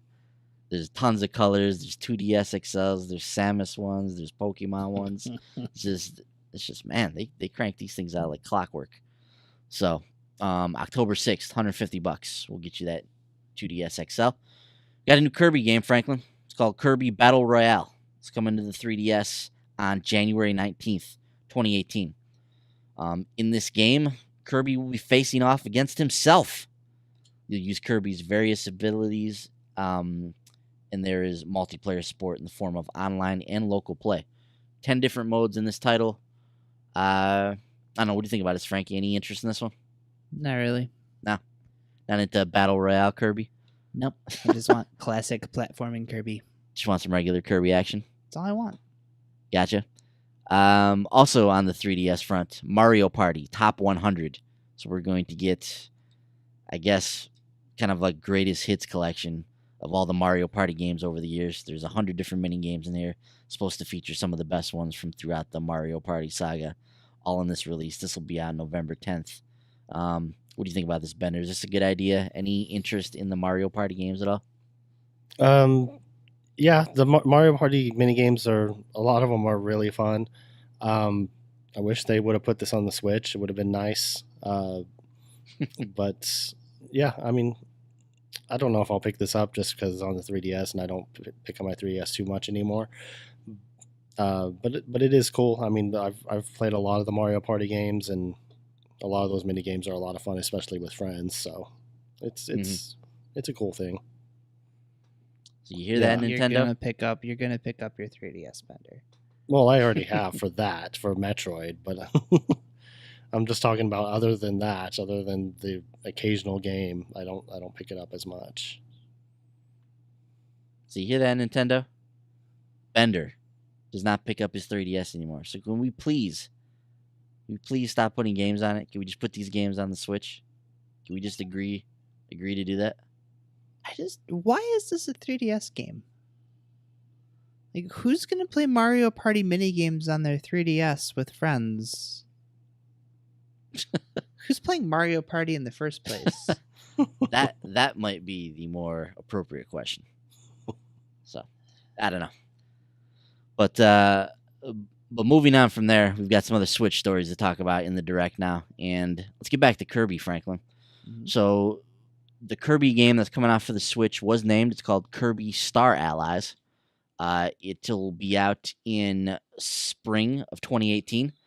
And it looks like it lets you team up with, I don't know, maybe up to 3 other Kirbys in either single player or co-op. You're going to be mixing up abilities, doing different things with the different characters, fighting bosses. Looks like more of the classic Kirby experience. Maybe with some few wrinkles with the multiple Kirbys. What do you think about what you saw from Star Allies, man? Much more excited about this than the other one. Still not Yeah. quite the kind of classic Kirby game Yeah. that I really want to play. Yeah. But this looks like it'll suffice. Yeah. What about you, Bender? What do you think about Star Allies? I think it looks cool. I think it'd be fun to play in multiplayer. I hope it has online co-op. I don't think they specified. And also, Buff King DDD is my new favorite Nintendo villain. I'm gonna go get you a shirt. You make me really uncomfortable. Is that the guy? Is that the guy that was swinging around Yeah. the pole? Yep. And the Yeah. swinging around the columns. I thought at first it was Machamp. I thought it was a Pokemon crossover, and he had hopped into the game. No, it was King DDD from the Kirby series, but he was all buff and muscly, and it was hilarious. Yeah. So that's pretty wild. So yeah, Star Allies looks like might be fun as a multiplayer game. We'll definitely be keeping our eyes on that one in the spring. Nintendo also, this one was interesting, but they've got this kind of classic Nintendo arcade game ports that they're gonna be working on as part of like the Arcade Archive series from Hamster, but they're all based on like old Nintendo properties. So, so the first title we saw was Verse Super Mario Brothers. This is the classic, arcade Super Mario Brothers. Enemies coming out of the pipes using the POW blocks, all that kind of fun stuff. But they also said that versus Balloon Fight, versus Ice Climber, versus Pinball, and versus Clu Clu Land are also going to be part of this kind of Arcade Archive series that they're coming out with. So these are just like all the Arcade Archives games, these are going to be like arcade perfect ports. So still no virtual console to speak of with the Switch, but these sounds like starting September 27th, these will start launching. I don't know. What do you think of this, Bender? Is this it's a good idea to bring these old games back? I guess they're all like multiplayer versus games. I'm guessing. Yeah, it's kind of cool. Apparently, versus Super Mario Brothers is a little bit different than regular Super Mario Brothers, and then Yeah, what's the difference I with that? really don't know. I don't think I've ever played the Super Mario Brothers arcade cabinet. And then, yeah, I didn't even realize that Super Mario Brothers had an arcade cabinet. Yeah. Another one they showed off was the arcade cabinet of Punch Out, which looks interesting. Yeah. That's the one that intrigues me the most. I don't think I've ever played that, but I know that the Punch Out in arcade is a bit different than the NES Punch Out. So I mean, it looks completely different. Yeah. Little Mac is like a green wire frame that you can see through, and it's a in ring. It's like very close. Character model. Right it looks a lot head. more like Super Punch Out than regular Punch Out. But character models are a lot bigger and more detailed and everything. So yeah, I would be most interested in checking that one out. Definitely. What do you think about this idea, Franklin? You interested in adding any of these to your Switch? Yeah, I mean, why not? I'm a big fan of the Arcade Archives games, just strictly for the historical value of them. So especially going back to like some of these really early Nintendo games. I mean, obviously, I don't think a lot of them are gonna hold up well by today's standards, but I mean, having access to them though at home, legally, I'm probably gonna pick some of these up. Yeah. Hopefully, this is a precursor to getting the actual virtual console on the Switch at some point. At some point, please, can we please make this happen? But yeah, original Mario Brothers, that's a super fun game. So I think that's gonna be a great title to have on the Switch there. So moving on from there, Fire Emblem Warriors, Lyn has been confirmed as a character. Apparently, she's one of the main characters in the Fire Emblem saga. She showed up in one of the Game Boy Advance games, or one of the first ones that was over here in the West. So I don't know too much about that, but people are excited about that, I guess. And we've got some more Zelda amiibos inbound. These are for the champions. So these go on sale November 10th. There'll be one for I think was there 4 of them altogether. Yep. They're going to be in this collection. So Mifa. Frankie, you running out to order all these? Nope. I ordered a Mifa one for JD, so that's it. All right. Bender, you still going gaga for this amiibo stuff? Yeah, I've got those 4 champion amiibos reserved. So yeah, I'm yep. Like, yes, I bought all 4 of them. I got my different Metroid. retailer variations. I also got the Metroid amiibos. Yeah, they're nice. I didn't get to open them yet. Bender has a squishy one. Yep. I have the squishy one. Got the squishy Metroid. All right. Well, as this segment gets off the rails, we'll move on. So also in this direct, Nintendo Switch announced their first MOBA game, Arena of Valor, which is headed up by Tencent, the very, very big company in this space. I don't know. You think, Frankie, it's a good idea to get a MOBA on here on the Switch? No, but whatever. No? I just only the whole Wi-Fi connection only option for the Switch bothers me. So I don't know. I don't see myself playing a lot of online games on it. Yeah, no, I hear you. Well, at least it's a free to play game. A beta for it will launch for free this winter, so maybe get in there, check it out, see what it's all about, see if it's worth some of our time. A couple other stories here we want to note. So, in terms of the 3DS, new Professor Layton game, Layton's Mystery Journey, Catriel and the Millionaire's Conspiracy. This will launch on October 6th on the 3DS. Also on October 6th, like you mentioned, Bender, Mario and Luigi Superstar Saga and Bowser's Minions will be available on that date, and we'll also get a new Goomba and Koopa Troopa and Boo amiibo at that time. Thank God. So- New Boo amiibo? so- Yes. Yeah, so everybody can't wait for that one. Yokai Watch 2 Psychic Specters will be out on September 29th. The Alliance Alive is an RPG launching in early 2018. It's a free demo of Etrian Odyssey 5 that's available on the eShop now. Shin Megami Tensei Strange Journey Redux launches in early 2018, which is a remake of that game. Apollo Justice Ace Attorney launches in November, and Fire Emblem Warriors, of course, hits 3DS on October 20th. Anything in that list stand out to you, Bender? I'm kind of excited about the new Professor Layton game, and Yeah. and the what was it, Apollo Justice? Is that what it's called? Yeah. Yeah. The new Ace Attorney game. Yeah, those games are pretty cool. I've only played a little bit of the Phoenix Wright games, but I've played several of the Layton games, and they're really cool. They have tons of puzzles and actually a pretty good story for the ones I've played. It's got some really cool, like, animated, fully voice acted cutscenes and everything. So Nice. yeah, those games are always really fun. So I'm looking forward to that one. Yeah, I love the Phoenix Wright game, so Mhm. it's awesome to see that they keep making those games. Now, in terms of the other Switch news, Splatoon 2 is getting some more updates. They talked about the Kelp Dome map that's available right now as part of a free update. There's the Snapper Canal and a new weapon that the Tent Umbrella will be launching in the future. ARMS also received an update that lets you remap the controls. Lola Pop is a new fighter that's available in there now. Snipper Clips getting an update in the form of Snipper Clips Plus Cut It Out Together. So it's a new version of the game. It's got more than 30 new stages. If you bought the game digitally, you can upgrade it for $10 on the eShop, but they'll launch a new version of the game that has all of this new content in it for $30 on November 10th.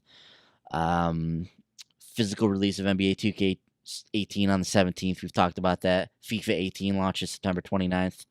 WWE 2K18, of course, is coming on there. Morphe's Law, very interesting looking competitive shooting game. It's going to be on the Switch this winter. It, as you shoot people, their mass transfers over to you, and you have to try and get your character to be bigger than their character. It's an interesting sounding game. But what about this group, Bender? Anything stand out to you in here out of this other Switch news? I don't know. I don't have ARMS, as I never bought it, but I think that is a pretty big deal for them to be able to finally be able to remap the controls, because that was one thing that I think that was one of the issues I had with it. Was like, I think it was the block was, I forget what button it was, but it was just weird. Something was weird about it. I forget what it was, but yeah, that's a really big deal. Morphe's Law just looks weird. Yeah. Every time I've seen that game, I'm like, that's such a weird concept, but it's interesting, I guess. It's unique. Yeah, definitely. So overall, what did you think of the Direct, Bender? Did you think it was a good showing from Nintendo? Yeah, I think it was pretty solid overall. They had some cool announcements, definitely some unexpected things, especially with the Doom and Wolfenstein announcement. But it's pretty excited about the stuff they showed off. Glad we got that Octopath Traveler demo, and can't wait for Mario Odyssey. Those are the biggest things I was excited about. Yeah, definitely. But you, Franklin, what'd you think of it as a whole? It was a great direct. There's a lot of really cool stuff in there, namely the stuff Bender mentioned. A couple other things that I wanted to quickly mention. Anyone else find it strange that LA Noire, they didn't put up any gameplay? They just had a still image while they were talking about it. That's maybe a little concerning to me. I don't know. Yeah, so it's a little strange to begin with that game's on there. Yeah. Obviously being remastered for the PS4 and the Xbox One. Once again, just kind of confused with the whole power differences between these consoles, Yeah. like how this is working. If you're remastering the game for PS4 and Xbox One, like, are you just taking the original game and putting it on the Switch, or like what are you doing there? I don't know. I mean, even at that, I mean, it's the first time that game's been on a Nintendo system, so Yeah. Even still, even if that's the version that you have to show, I mean, wouldn't you still have some gameplay? I don't know. It was really weird to me that they just nothing. Like, it Yeah. was just a still No, image. I think it's that whole a segment. good point. Yeah. And the other game that stood out to me that we didn't really get a chance to touch on, but Frozen Byte had a new game that was in one of the highlight reels. Nine Parchments. Yeah, it looks like a co-op. I don't want to say dungeon crawler, but It's like a Diablo type of game. yeah, like it looks really cool. Like they showed like a little snippet of a boss fight, and it looks like it could be a lot of fun. Definitely. Yes, we'll keep our eye on that. That's one of the things we talked about when the Switch originally came out was Nintendo kind of changing their independent game, kind of their philosophy on that, turn that around, and they have with the Switch. Definitely, they've put a heavy focus on getting independent games in there and getting cool, like unique independent titles on there. So, really like what they're doing on that end with the Switch. It's been a great machine for those kind of games so far. So overall, solid Nintendo Direct. Some good things in the pipeline. And I think probably the most encouraging thing is like seeing that kind of stuff from Bethesda and seeing these third-party developers, at least taking a chance on the machine. So with the NBA games, with WWE, so we're seeing some of these big-time publishers like 2K and like Bethesda give this thing a whirl, and it's important that these games succeed for the future of these kind of games on the system. So not to put any more pressure on Doom, but Doom being like the first big first-person shooter, if Doom comes out and it's a success on the Switch and it works well, like this opens the floodgates for the biggest genre in video gaming to be a force on the Switch. So it's vital, and I hope Nintendo feels the same way. Like before they shove this game out to the masses. Like I hope they look at this and be like, look, this is a huge title for us, and we need to make sure this is right before we release this. So hopefully they have that same kind of kind of gravity to the situation that I think it deserves. But overall, solid Nintendo Direct. And we'll move on from there. But we're not done with Nintendo. We have some more cool Nintendo stuff to talk about. Some stuff that might be even cooler than what we just talked about in the Nintendo Direct. It's the first thing that we're going to touch on. Achievements, trophies, some type of system integrated into the Nintendo Switch. Could this be coming? An indie developer says yes. So, here's the deal. I'm going to read from the IGN article. During a Reddit AMA, the team behind Licked Spear, which is coming to Nintendo Switch, I believe it's already on there, were asked about whether the game supported online rankings. In the reply, team member Tom, I like that's how he's referred to. This is just Tom. That's all we know about this dude. Team member Tom indicated that they were hoping to add rankings along the way, also dropping an intriguing little nugget. And I quote, this is from Tom. Nintendo doesn't have an official support for achievements and leaderboards like Sony or Microsoft, but we know they are working on it. End quote. So just that little line. Just that little line there sent the internet into a little bit of a tizzy.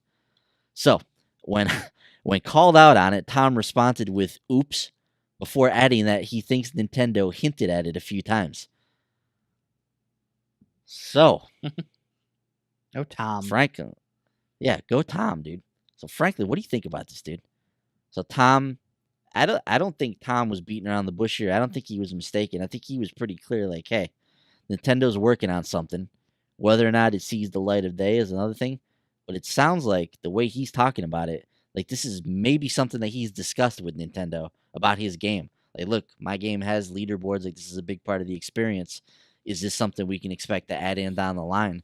And it sounds like maybe that they were talking to him like, look, yeah, this is something we're working on. We have an achievement leaderboard system that we're working on getting this global thing together that we can roll out for Switch owners.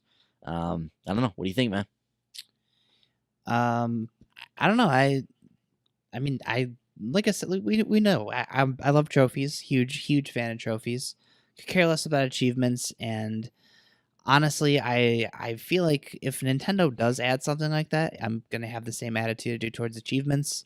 like I starting now this late in the game, like I look at my PlayStation profile, I have almost 10 years of my gaming history, on that system.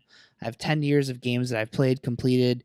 I can sit here and look at and, just go scroll through all these trophies and be like, oh, like looking at a game that I had played 8 years ago and going, man, that was a great time getting that platinum trophy, and like looking at it now, like even when I started my Xbox One profile, because I had to start a new profile, which I mean worked out fine because I was able to get my original Viper Strike tag that I couldn't get when I initially signed up for Xbox. But even still, like restarting, back at zero, I have no desire. It's like I could play this game on there, but it's available on PS4. I can get trophies for it and keep building my trophy, profile. And like I don't know why, but I enjoy doing that. Just achievements and anything that Nintendo does aren't going to appeal to me, and that's fine. I also enjoy like Zelda. Like I enjoyed playing through that game. I don't want to have to, feel like I'm gonna want to go and get all 900 Korok seeds just to get whatever Nintendo's equivalent of a platinum trophy or gamer score is going to be. I mean, Nintendo is also the thing I do enjoy about them is they do make that kind of stuff fun. Especially like in like Mario games, if you go out of your way, you acquire all the stars, then they have like hidden levels and all kinds of other stuff for you to do in the game. I enjoy that kind of stuff. Am I going to go and seek it out all the time? No, but if it's a game I'm really enjoying and I really want to play more of, I would love to see them keep doing that. If you can add some kind of achievement so that, I 3 years down the road while I'm looking at all of my Switch accomplishments or whatever, I can look and be like, oh yeah, here's that time I beat Zelda. That was really great. Yeah, that'd be cool. Because otherwise all I have is like a save file or looking at my profile and seeing that I have 75 hours or more invested in Zelda, like that's all I have to show for right now. So having something to show, hey, I completed this game and it was great. That kind of thing is awesome. But I at the same time, I don't know how much I'm going to get into any of that stuff. Yeah, no, I hear you, man, and obviously I'm in a similar boat with the trophies. Been going at it pretty much since day one on the PS3 and up through now through the PlayStation 4. So like you said, upwards of 10, 11 years of trophy hunting now, and obviously that's you have a big profile that you've amassed over there, and that's kind of where you want to do that kind of stuff at. But this is one of my big problems with the Switch right now, and one of the reasons I don't play it a whole lot. And obviously, I have other things that I do when I sit down on my TV here. I don't get to play it on the go as much, so that takes me away from it as well. But one of my big problems with the system right now is there is no like unified like meta, just overarching system that links like your Nintendo experience together. So I want to see the trophies and achievements, some kind of system on there, because I feel like Nintendo's going to put their own spin on it. Maybe they tie it into their Nintendo rewards program some kind of way, and it earns you credits or something for that. They could do something cool with it that by having a rewards program, or like maybe eventually starting the virtual console, that they could tie it into that some kind of way, tie it into their new online system that's coming out sometime next year. So I feel like there's things they could do to kind of differentiate themselves from the competition and kind of make it fun. I just think you got to start somewhere, I mean, I know they haven't done it up to this point, but if they're going to do it, like start now with your brand new system that's hot, and let's get people invested in this system moving forward. I mean, I'd love it if I had a trophy list that was like, hey, max, get all the Pokemon in your Pokedex or something and get something special for it. Like I'd totally do that. That'd be a ton of fun. Get all the moons in Super Mario Odyssey. That's going to be a lot of fun to go through there and kind of do that stuff. And whether you agree with this or not, I play games differently now than I did when I was a kid or when I was younger. So I like all that stuff now. Like when I hop on the PlayStation or when I hop on the PS4, like one of the first things I do every single day is look at the trophy list, see what's going on with that. I look at the friends list, see who's online. I look at the communities, or I stream a game or do something like that. So there's this whole system at play here, being a part of PlayStation Network, that's not available on the Switch right now. And I always feel like my experience on there is empty because of it.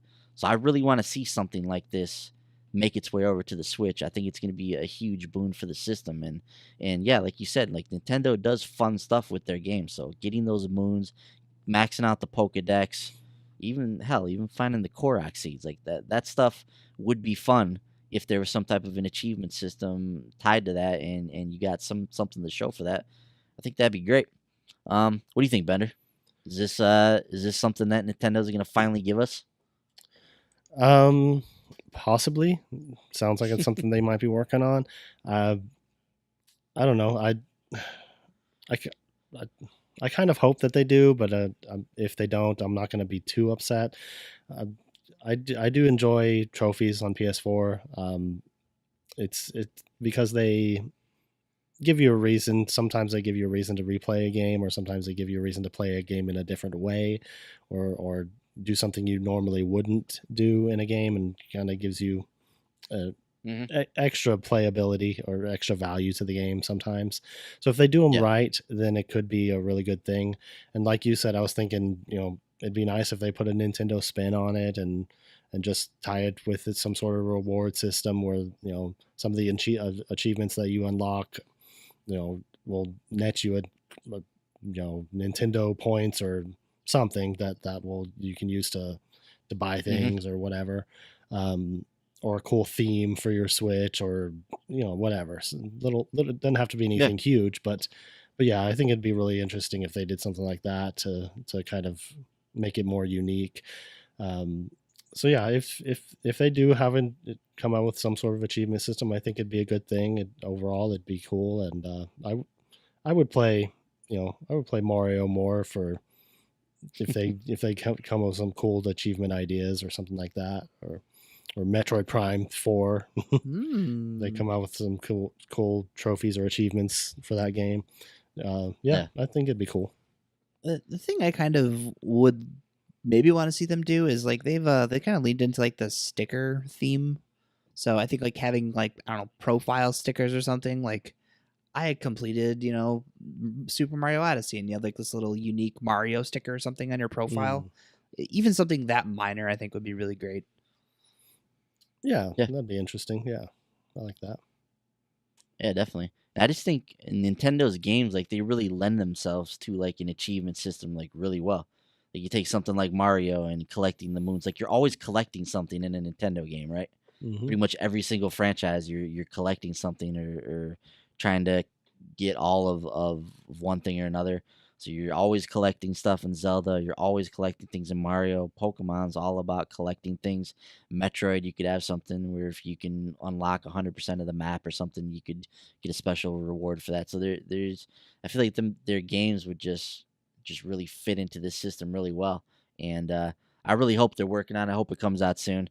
And it's great to have the achievement system if they finally get that going. But I just feel like this could be a symptom of something greater and leading us towards that like unified console experience that we can see on the Xbox and on the PlayStation 4 right now. Just this overarching system that kind of encompasses everything.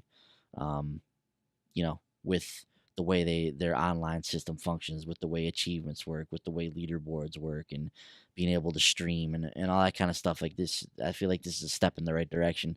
So hopefully we see this sooner rather than later. Maybe we'll get the virtual console in there as well. I don't know. That'd be great.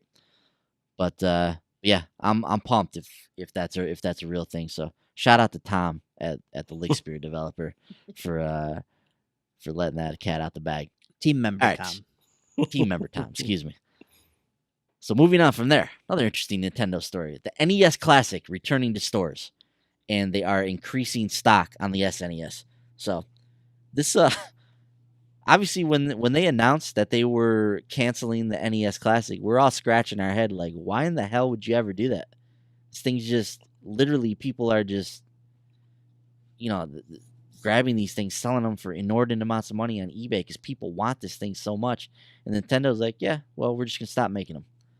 So now they have gone back on that, and the NES Classic will be returning. So from the IGN article here that this comes from, in a press release, Nintendo announced that due to incredible demand for the upcoming SNES Classic, Nintendo plans to ship the retro-inspired product into 2018. So, like we mentioned, the SNES Classic production being boosted up on that. Originally, shipments were announced to cease at the end of the calendar year. The press release also adds that the NES Classic will return on an unspecified date in summer of 2018. No further details were given. I IGN notes on here that hopefully they'll address the tiny controller wires. That would be fantastic. So, what do you think about this, Bender? Not only is the NES Classic returning, but the SNES Classic, the production is being boosted up on that. Sound good or too good to be true or what? I think that sounds great. If they make enough of them for everyone, that'll be awesome. Yeah, I mean, I know a lot of people still haven't secured their SNES Classic pre-order, and I never got an NES Classic, so I'll have another chance. So that's nice. So yeah, I think that's great, and you know, it makes sense. If they want to make money, I mean, these things are selling, so might as well make them. Ben, I gotta ask you, man. Like hearing this, does it concern you at all? Like that's the route that they're going right now, instead of, I don't know, bringing the virtual console to the Switch. It's like we're just gonna go back and make more NES classics. Like if you're you and myself, I don't know about you, but I don't have an NES Classic, and like I have a 3DS that has some of those games on the virtual console, but I would rather have them on the Switch. I'm worried if I buy them on here, I'm gonna have to buy them again anyways. So, like hearing that they're gonna go back in and start rerunning more NES classics, like wouldn't you rather hear them saying like, "We hear you," like, and all the games that were on the NES Classic will be available on the Nintendo Switch on the virtual console on after the first of the year or something like that. Like, you think that maybe now that we're doing this, we're gonna keep pushing away a virtual console? Sure as hell hope not, man. Because going back to the last segment we were talking about with the achievements there, it's like part of this unified Nintendo platform / online experience would be to have a virtual console that's that kind of spans their devices, or that we could carry with us into the future. So I would love to get away from all these little mini consoles. Like I don't want an NES and an SNES and eventually a 64 and all these different things underneath my TV. I would just rather have them all on the Switch. Like you have a machine here that people are going gaga over, that people would love to have these older games on. So I would love it if they would just take these games and just put them on there. But in the meantime, this is kind of what we're rolling with, and I sure as hell hope that this is not their solution to replace the virtual console. That just wouldn't make any sense. And especially because we know with their online system, when it fully gets up and going next year, like they're going to be giving us some of these games. They're going to be giving us these older NES games and eventually some Super Nintendo games on the Switch. So it just seems like, if you want to do this for the casual fans who don't have a Switch and who remember these games fondly, that's great. But for the people that own a Switch, we eventually have to get a virtual console in some kind of capacity. It's honestly shocking to me that we haven't heard anything about it up to this point, and that we still don't have anything in the pipeline in terms of the virtual console. It seems like this would be a very important element of the Switch moving forward. But what do I know?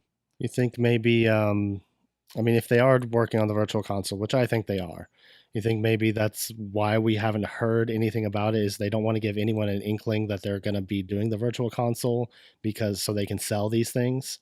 Because if people know, oh, well, I'm about to get all these games on the Switch, they might not buy the classic consoles. That's a fair point. I mean, my thing with these has always been like I've always looked at these classic consoles, and I think that they're for like they're the people like us who more like you guys who have actually had NES and SNES consoles in the past. Like it's that nostalgic feeling of plugging that system into your TV in 2017 with that very controller and reliving those games, in an updated fashion, with all the newer features that they have in them. But I don't know, like that's a good point too, is because that's why I figured initially, like maybe that's why they are limited, because those are the people out there who want to buy them. Everybody else is going to want to buy them on the Switch Virtual Console. But I mean, I imagine they were kind of caught off guard, surprisingly, at how the NES Classic blew up. So I don't know, maybe they're looking at it thinking, well, I mean, it only cost us $5 to build one of these things, so let's go and push a couple thousand more out or something. So yeah, I don't know, but that's an interesting theory. And that how much would that suck if you're like, you go out and you buy the SNES Classic, you buy the NES Classic, and like a week later they're like, yeah, all these games are on the Switch. Gotcha. Well, yeah, it would suck a little bit, but they're going to be charging, if they're charging the same amount that they were charging for those games before, you're paying a lot less purchasing these classic consoles. Yeah. I don't know. Actually, I'd pay more for convenience. True. I actually think that they're just targeting a separate audience with these micro consoles. I think they're really trying to get like the casual people that don't game as much, that remember these games, or that are grown ups now that remember these games from when they were younger and when they were growing up. I think they're trying to target that crowd, preying on people's nostalgia. I don't know if they're necessarily going for the crowd that owns a Switch right now. Could be wrong, but I feel like they've got a different person in mind that they want to reach with these. Could be. That would explain like why they weren't planning on running that many of them. Yeah. So it's not something, and maybe that gets to the root of why they never took pre-orders to begin with, because the group that they're targeting isn't a group that pre-orders anything. They're just people that see things and they just go and buy them. Yeah. So, yeah, interesting. We'll keep following that story. But do you believe Reggie when he says that there's going to be a ton of these things? Don't worry about it. Don't go out and pay the scalpers and all that kind of stuff. You guys believe that, or you think that's a pipe dream? I believe it. Yeah. You believe it? Yeah. Especially if they're going to be rerunning the old one, especially. I mean, obviously, they know that there's a demand for these, so I assume at some point everybody who's after one is going to have one. Yeah. Probably be super pissed if they spent $500 to one on eBay at this point. Even if you don't believe it, don't buy it from a scalper. Just don't. Don't encourage those people. Just don't do it, says Bender. Yeah. Only you can prevent forest fires. Exactly. Bender the bear. All right. Moving on from there. Our final Nintendo story. Nintendo Switch online app has been updated. It now works while your phone is in sleep mode. Yay. Thank goodness. My gosh. So we're going to read from the IGN article again here. Nintendo has released an update for the Nintendo Switch online app, allowing users to continue to use voice chat on their phone when the device is in sleep mode. As outlined on Nintendo's online support site, version 1.1.0 also allows voice chat to continue to function when other apps are opened, except for apps that use the microphone or have audio input. For Android users, the update also improves Bluetooth support. So there you go, Frankie. It's also worth noting that those using the power saving feature on Android 6.0 or later may experience an interruption in voice chat functionality when the device goes into sleep mode. To solve this issue, users will have to deactivate the battery optimization option in the phone settings. So, we're making slowly but surely here. We're making progress with this online app. You can now use it while it's in sleep mode. So, yay for that. Hopefully they continue to improve that app, because it sounds like it's a big part of the Switch game plan moving forward. So, we'll kind of see where they go from there. All right, a couple more stories we're going to hit on here, and then we will wrap this show up. So, a couple very interesting SEGA rumors this week that I want to talk with you guys about.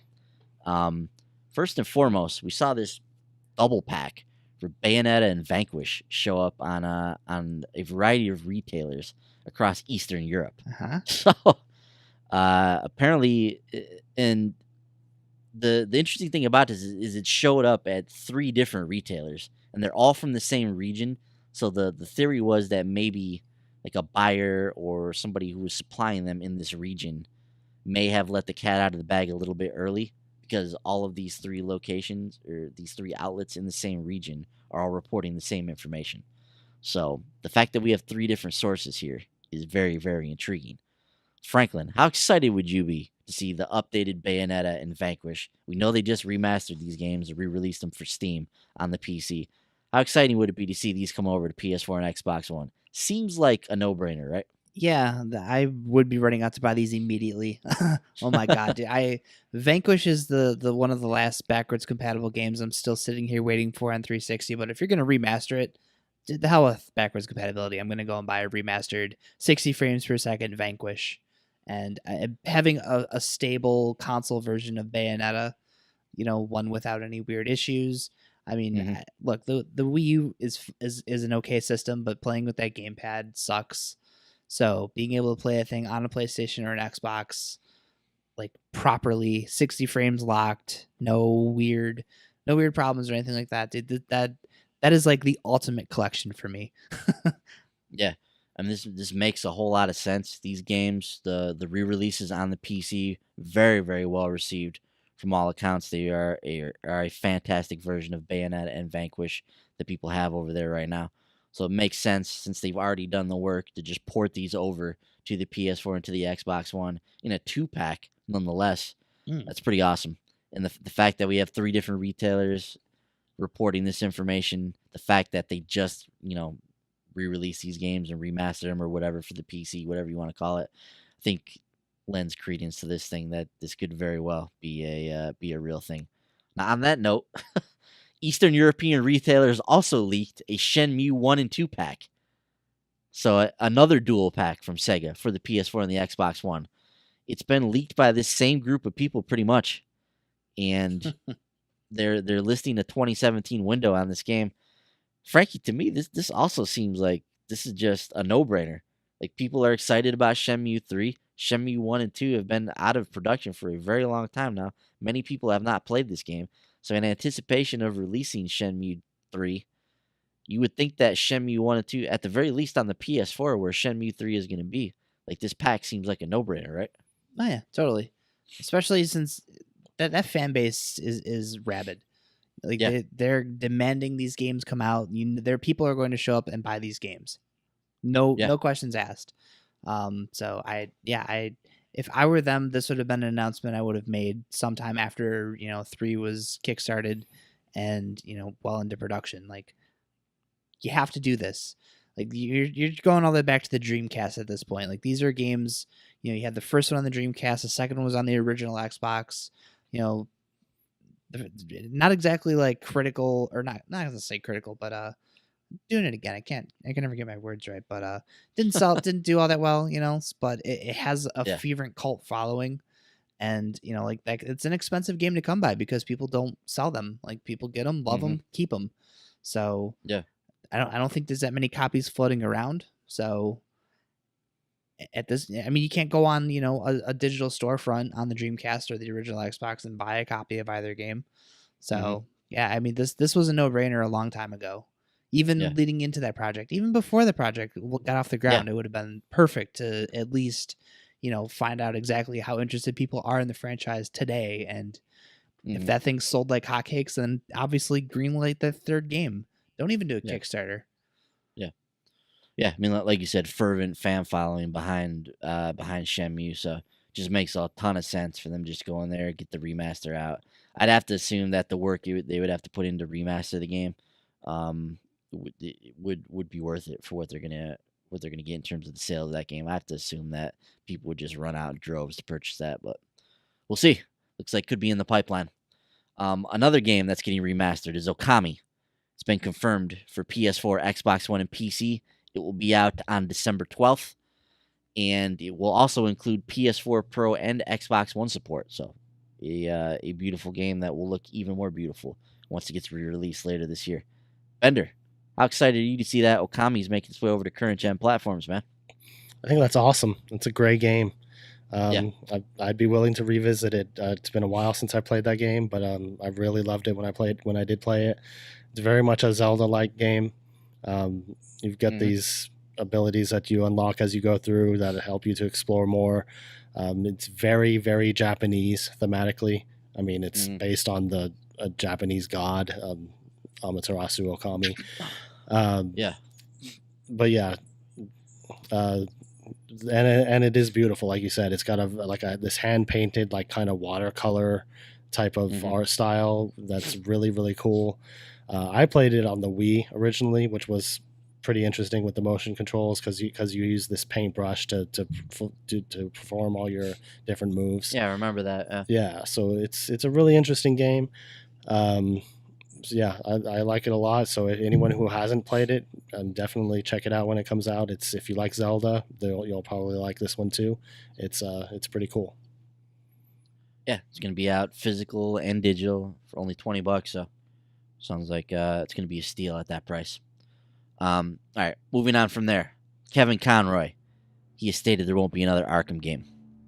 So at a comic convention in Nashville recently, there was a Q&A session with Kevin Conroy, and somebody asked him about the future of the Arkham games. And he had this to say, quote, "You know, I can't believe that they're not going to do another one, but they're not. Isn't that amazing? They literally made billions of dollars on those games, but no, there's no plan to do another one. Sorry." End quote. Frankie, do you believe Kevin Conroy here? Nope, sure don't. Only because the popular theory right now for the Arkham games is that if there is another one, they're probably going to revisit the Origins storyline, and Kevin Conroy does not voice Batman, that early version of Batman. So that's correct.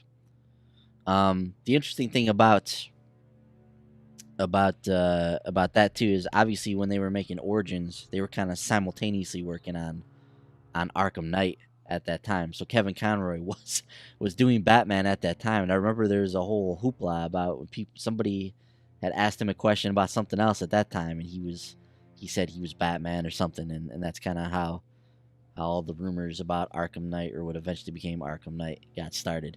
So yeah, these voice actors, they have loose lips sometimes. So if you can ever corner these guys and get a question out, they might slip something in there that they're not supposed to.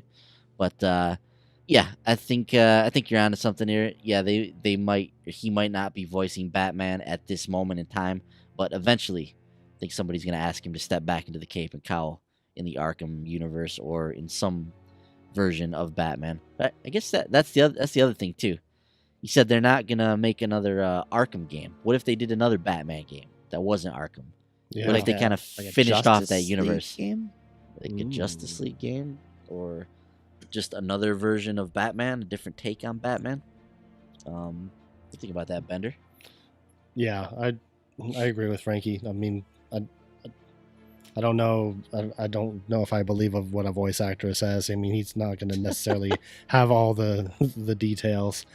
Didn't the guy who did the voice for Goofy say that Kingdom Hearts 3 was coming out last year or something like that in 2016? Something like that. Yeah. Yeah. So these guys like to talk, and they don't necessarily know what they're talking about or anything. Mhm. Nothing against Kevin Conroy. He's awesome, but I'm just saying. Yeah. But yeah, I could definitely see Rockstar not. Rocksteady. Sorry, I could definitely see them making either another Batman game or some other superhero game. I mean, they're too good at it to step away from that. And I really hope that that's what they do. So I don't know. We'll see. Yeah, definitely.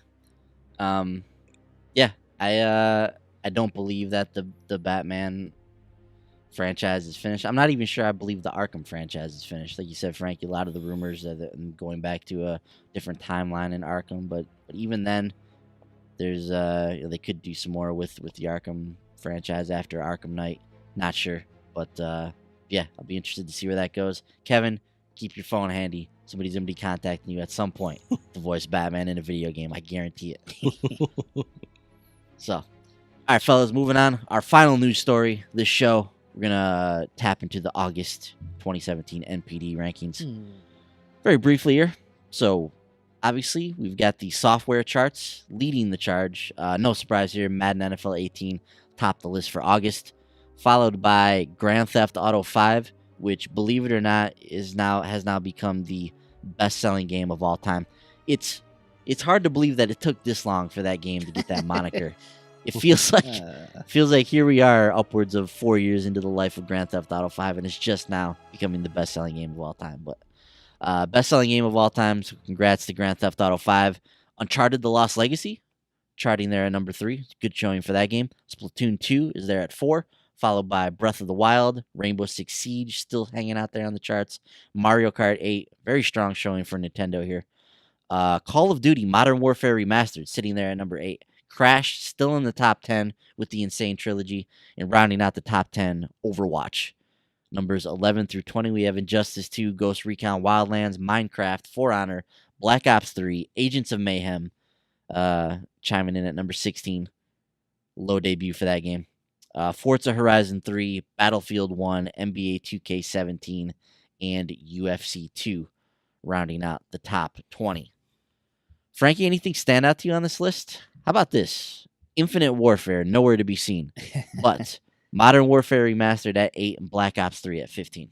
I think people finally realize that the shackles have been have been cut.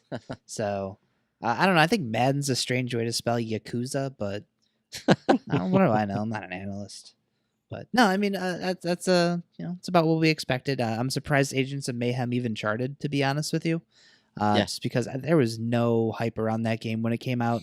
The people I have stumbled across who did pick it up, very mixed. If some people it's okay, some people just flat out hate it. I've literally come across one person who absolutely loves it, but I don't know. I'm still not really sure what to make of that game myself.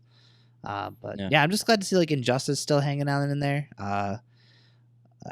I'm just guessing that the 29th wasn't included because obviously Mario Rabbids is also not on here, and we know that game, I'm pretty sure, has sold over 1 million copies. So I have no doubt we're going to be seeing that on the charts for next month, probably below Destiny 2. But yeah, that's a pretty good list of games. Indeed. Anything stand out to you on this list, Bender? Looks How like about Splatoon 2, Breath of the Wild, and Mario Kart 8, all in that middle pack there for the Switch. A Switch that's in short supply. Games still being sold at a very high clip on there. Yeah, that's pretty nice. Good to see those games still on there. Looks like a pretty standard list. Looks like Uncharted went up a little bit since last month, or was that just digital sales that we were talking about? That was digital last time. Oh, okay. Yeah. So that's pretty cool. Uncharted Lost Legacy was a really good game. But yeah, looks like a pretty standard list other than that. Yeah, it's an interesting one. One of the things we talked about prior to launch was them getting the word out there, like, hey, this is a brand new Uncharted game. This is not just a piece of DLC content. So looks like they were able to get the message out there to enough people where they went out and purchased the game separately. And this doesn't include any of the people that, have the game as part of the season pass or bought the treasure packs or any of that kind of stuff. So, so good on Uncharted: The Lost Legacy. And then as far as hardware goes, Switch at the top of the list, followed by the PS4. So that's what we have for that. Cool. No surprise there, but good to see that they're getting more Switch stock out to the stores. Mm-hmm. One final note here before we get out of here. We probably should mention that Bruce Straley has announced that he's leaving Naughty Dog. Bruce, a huge part of this studio for the last 18 years. He started his career on Crash Team Racing, of all things, in 1999. He was actually the 15th employee for the company, which is crazy. Obviously, they employ hundreds and hundreds of people now. But it's crazy to see the small operation that they were when he started and worked on Crash Team Racing to the juggernaut that the company has become now, or the developer has become now. Obviously, Bruce, renowned for his work on the Uncharted series. He's worked on all of them. He's been a co-director with Neil for a long time. Obviously, with The Last of Us and Uncharted 4, just huge boons for him. And he wrote a nice letter on the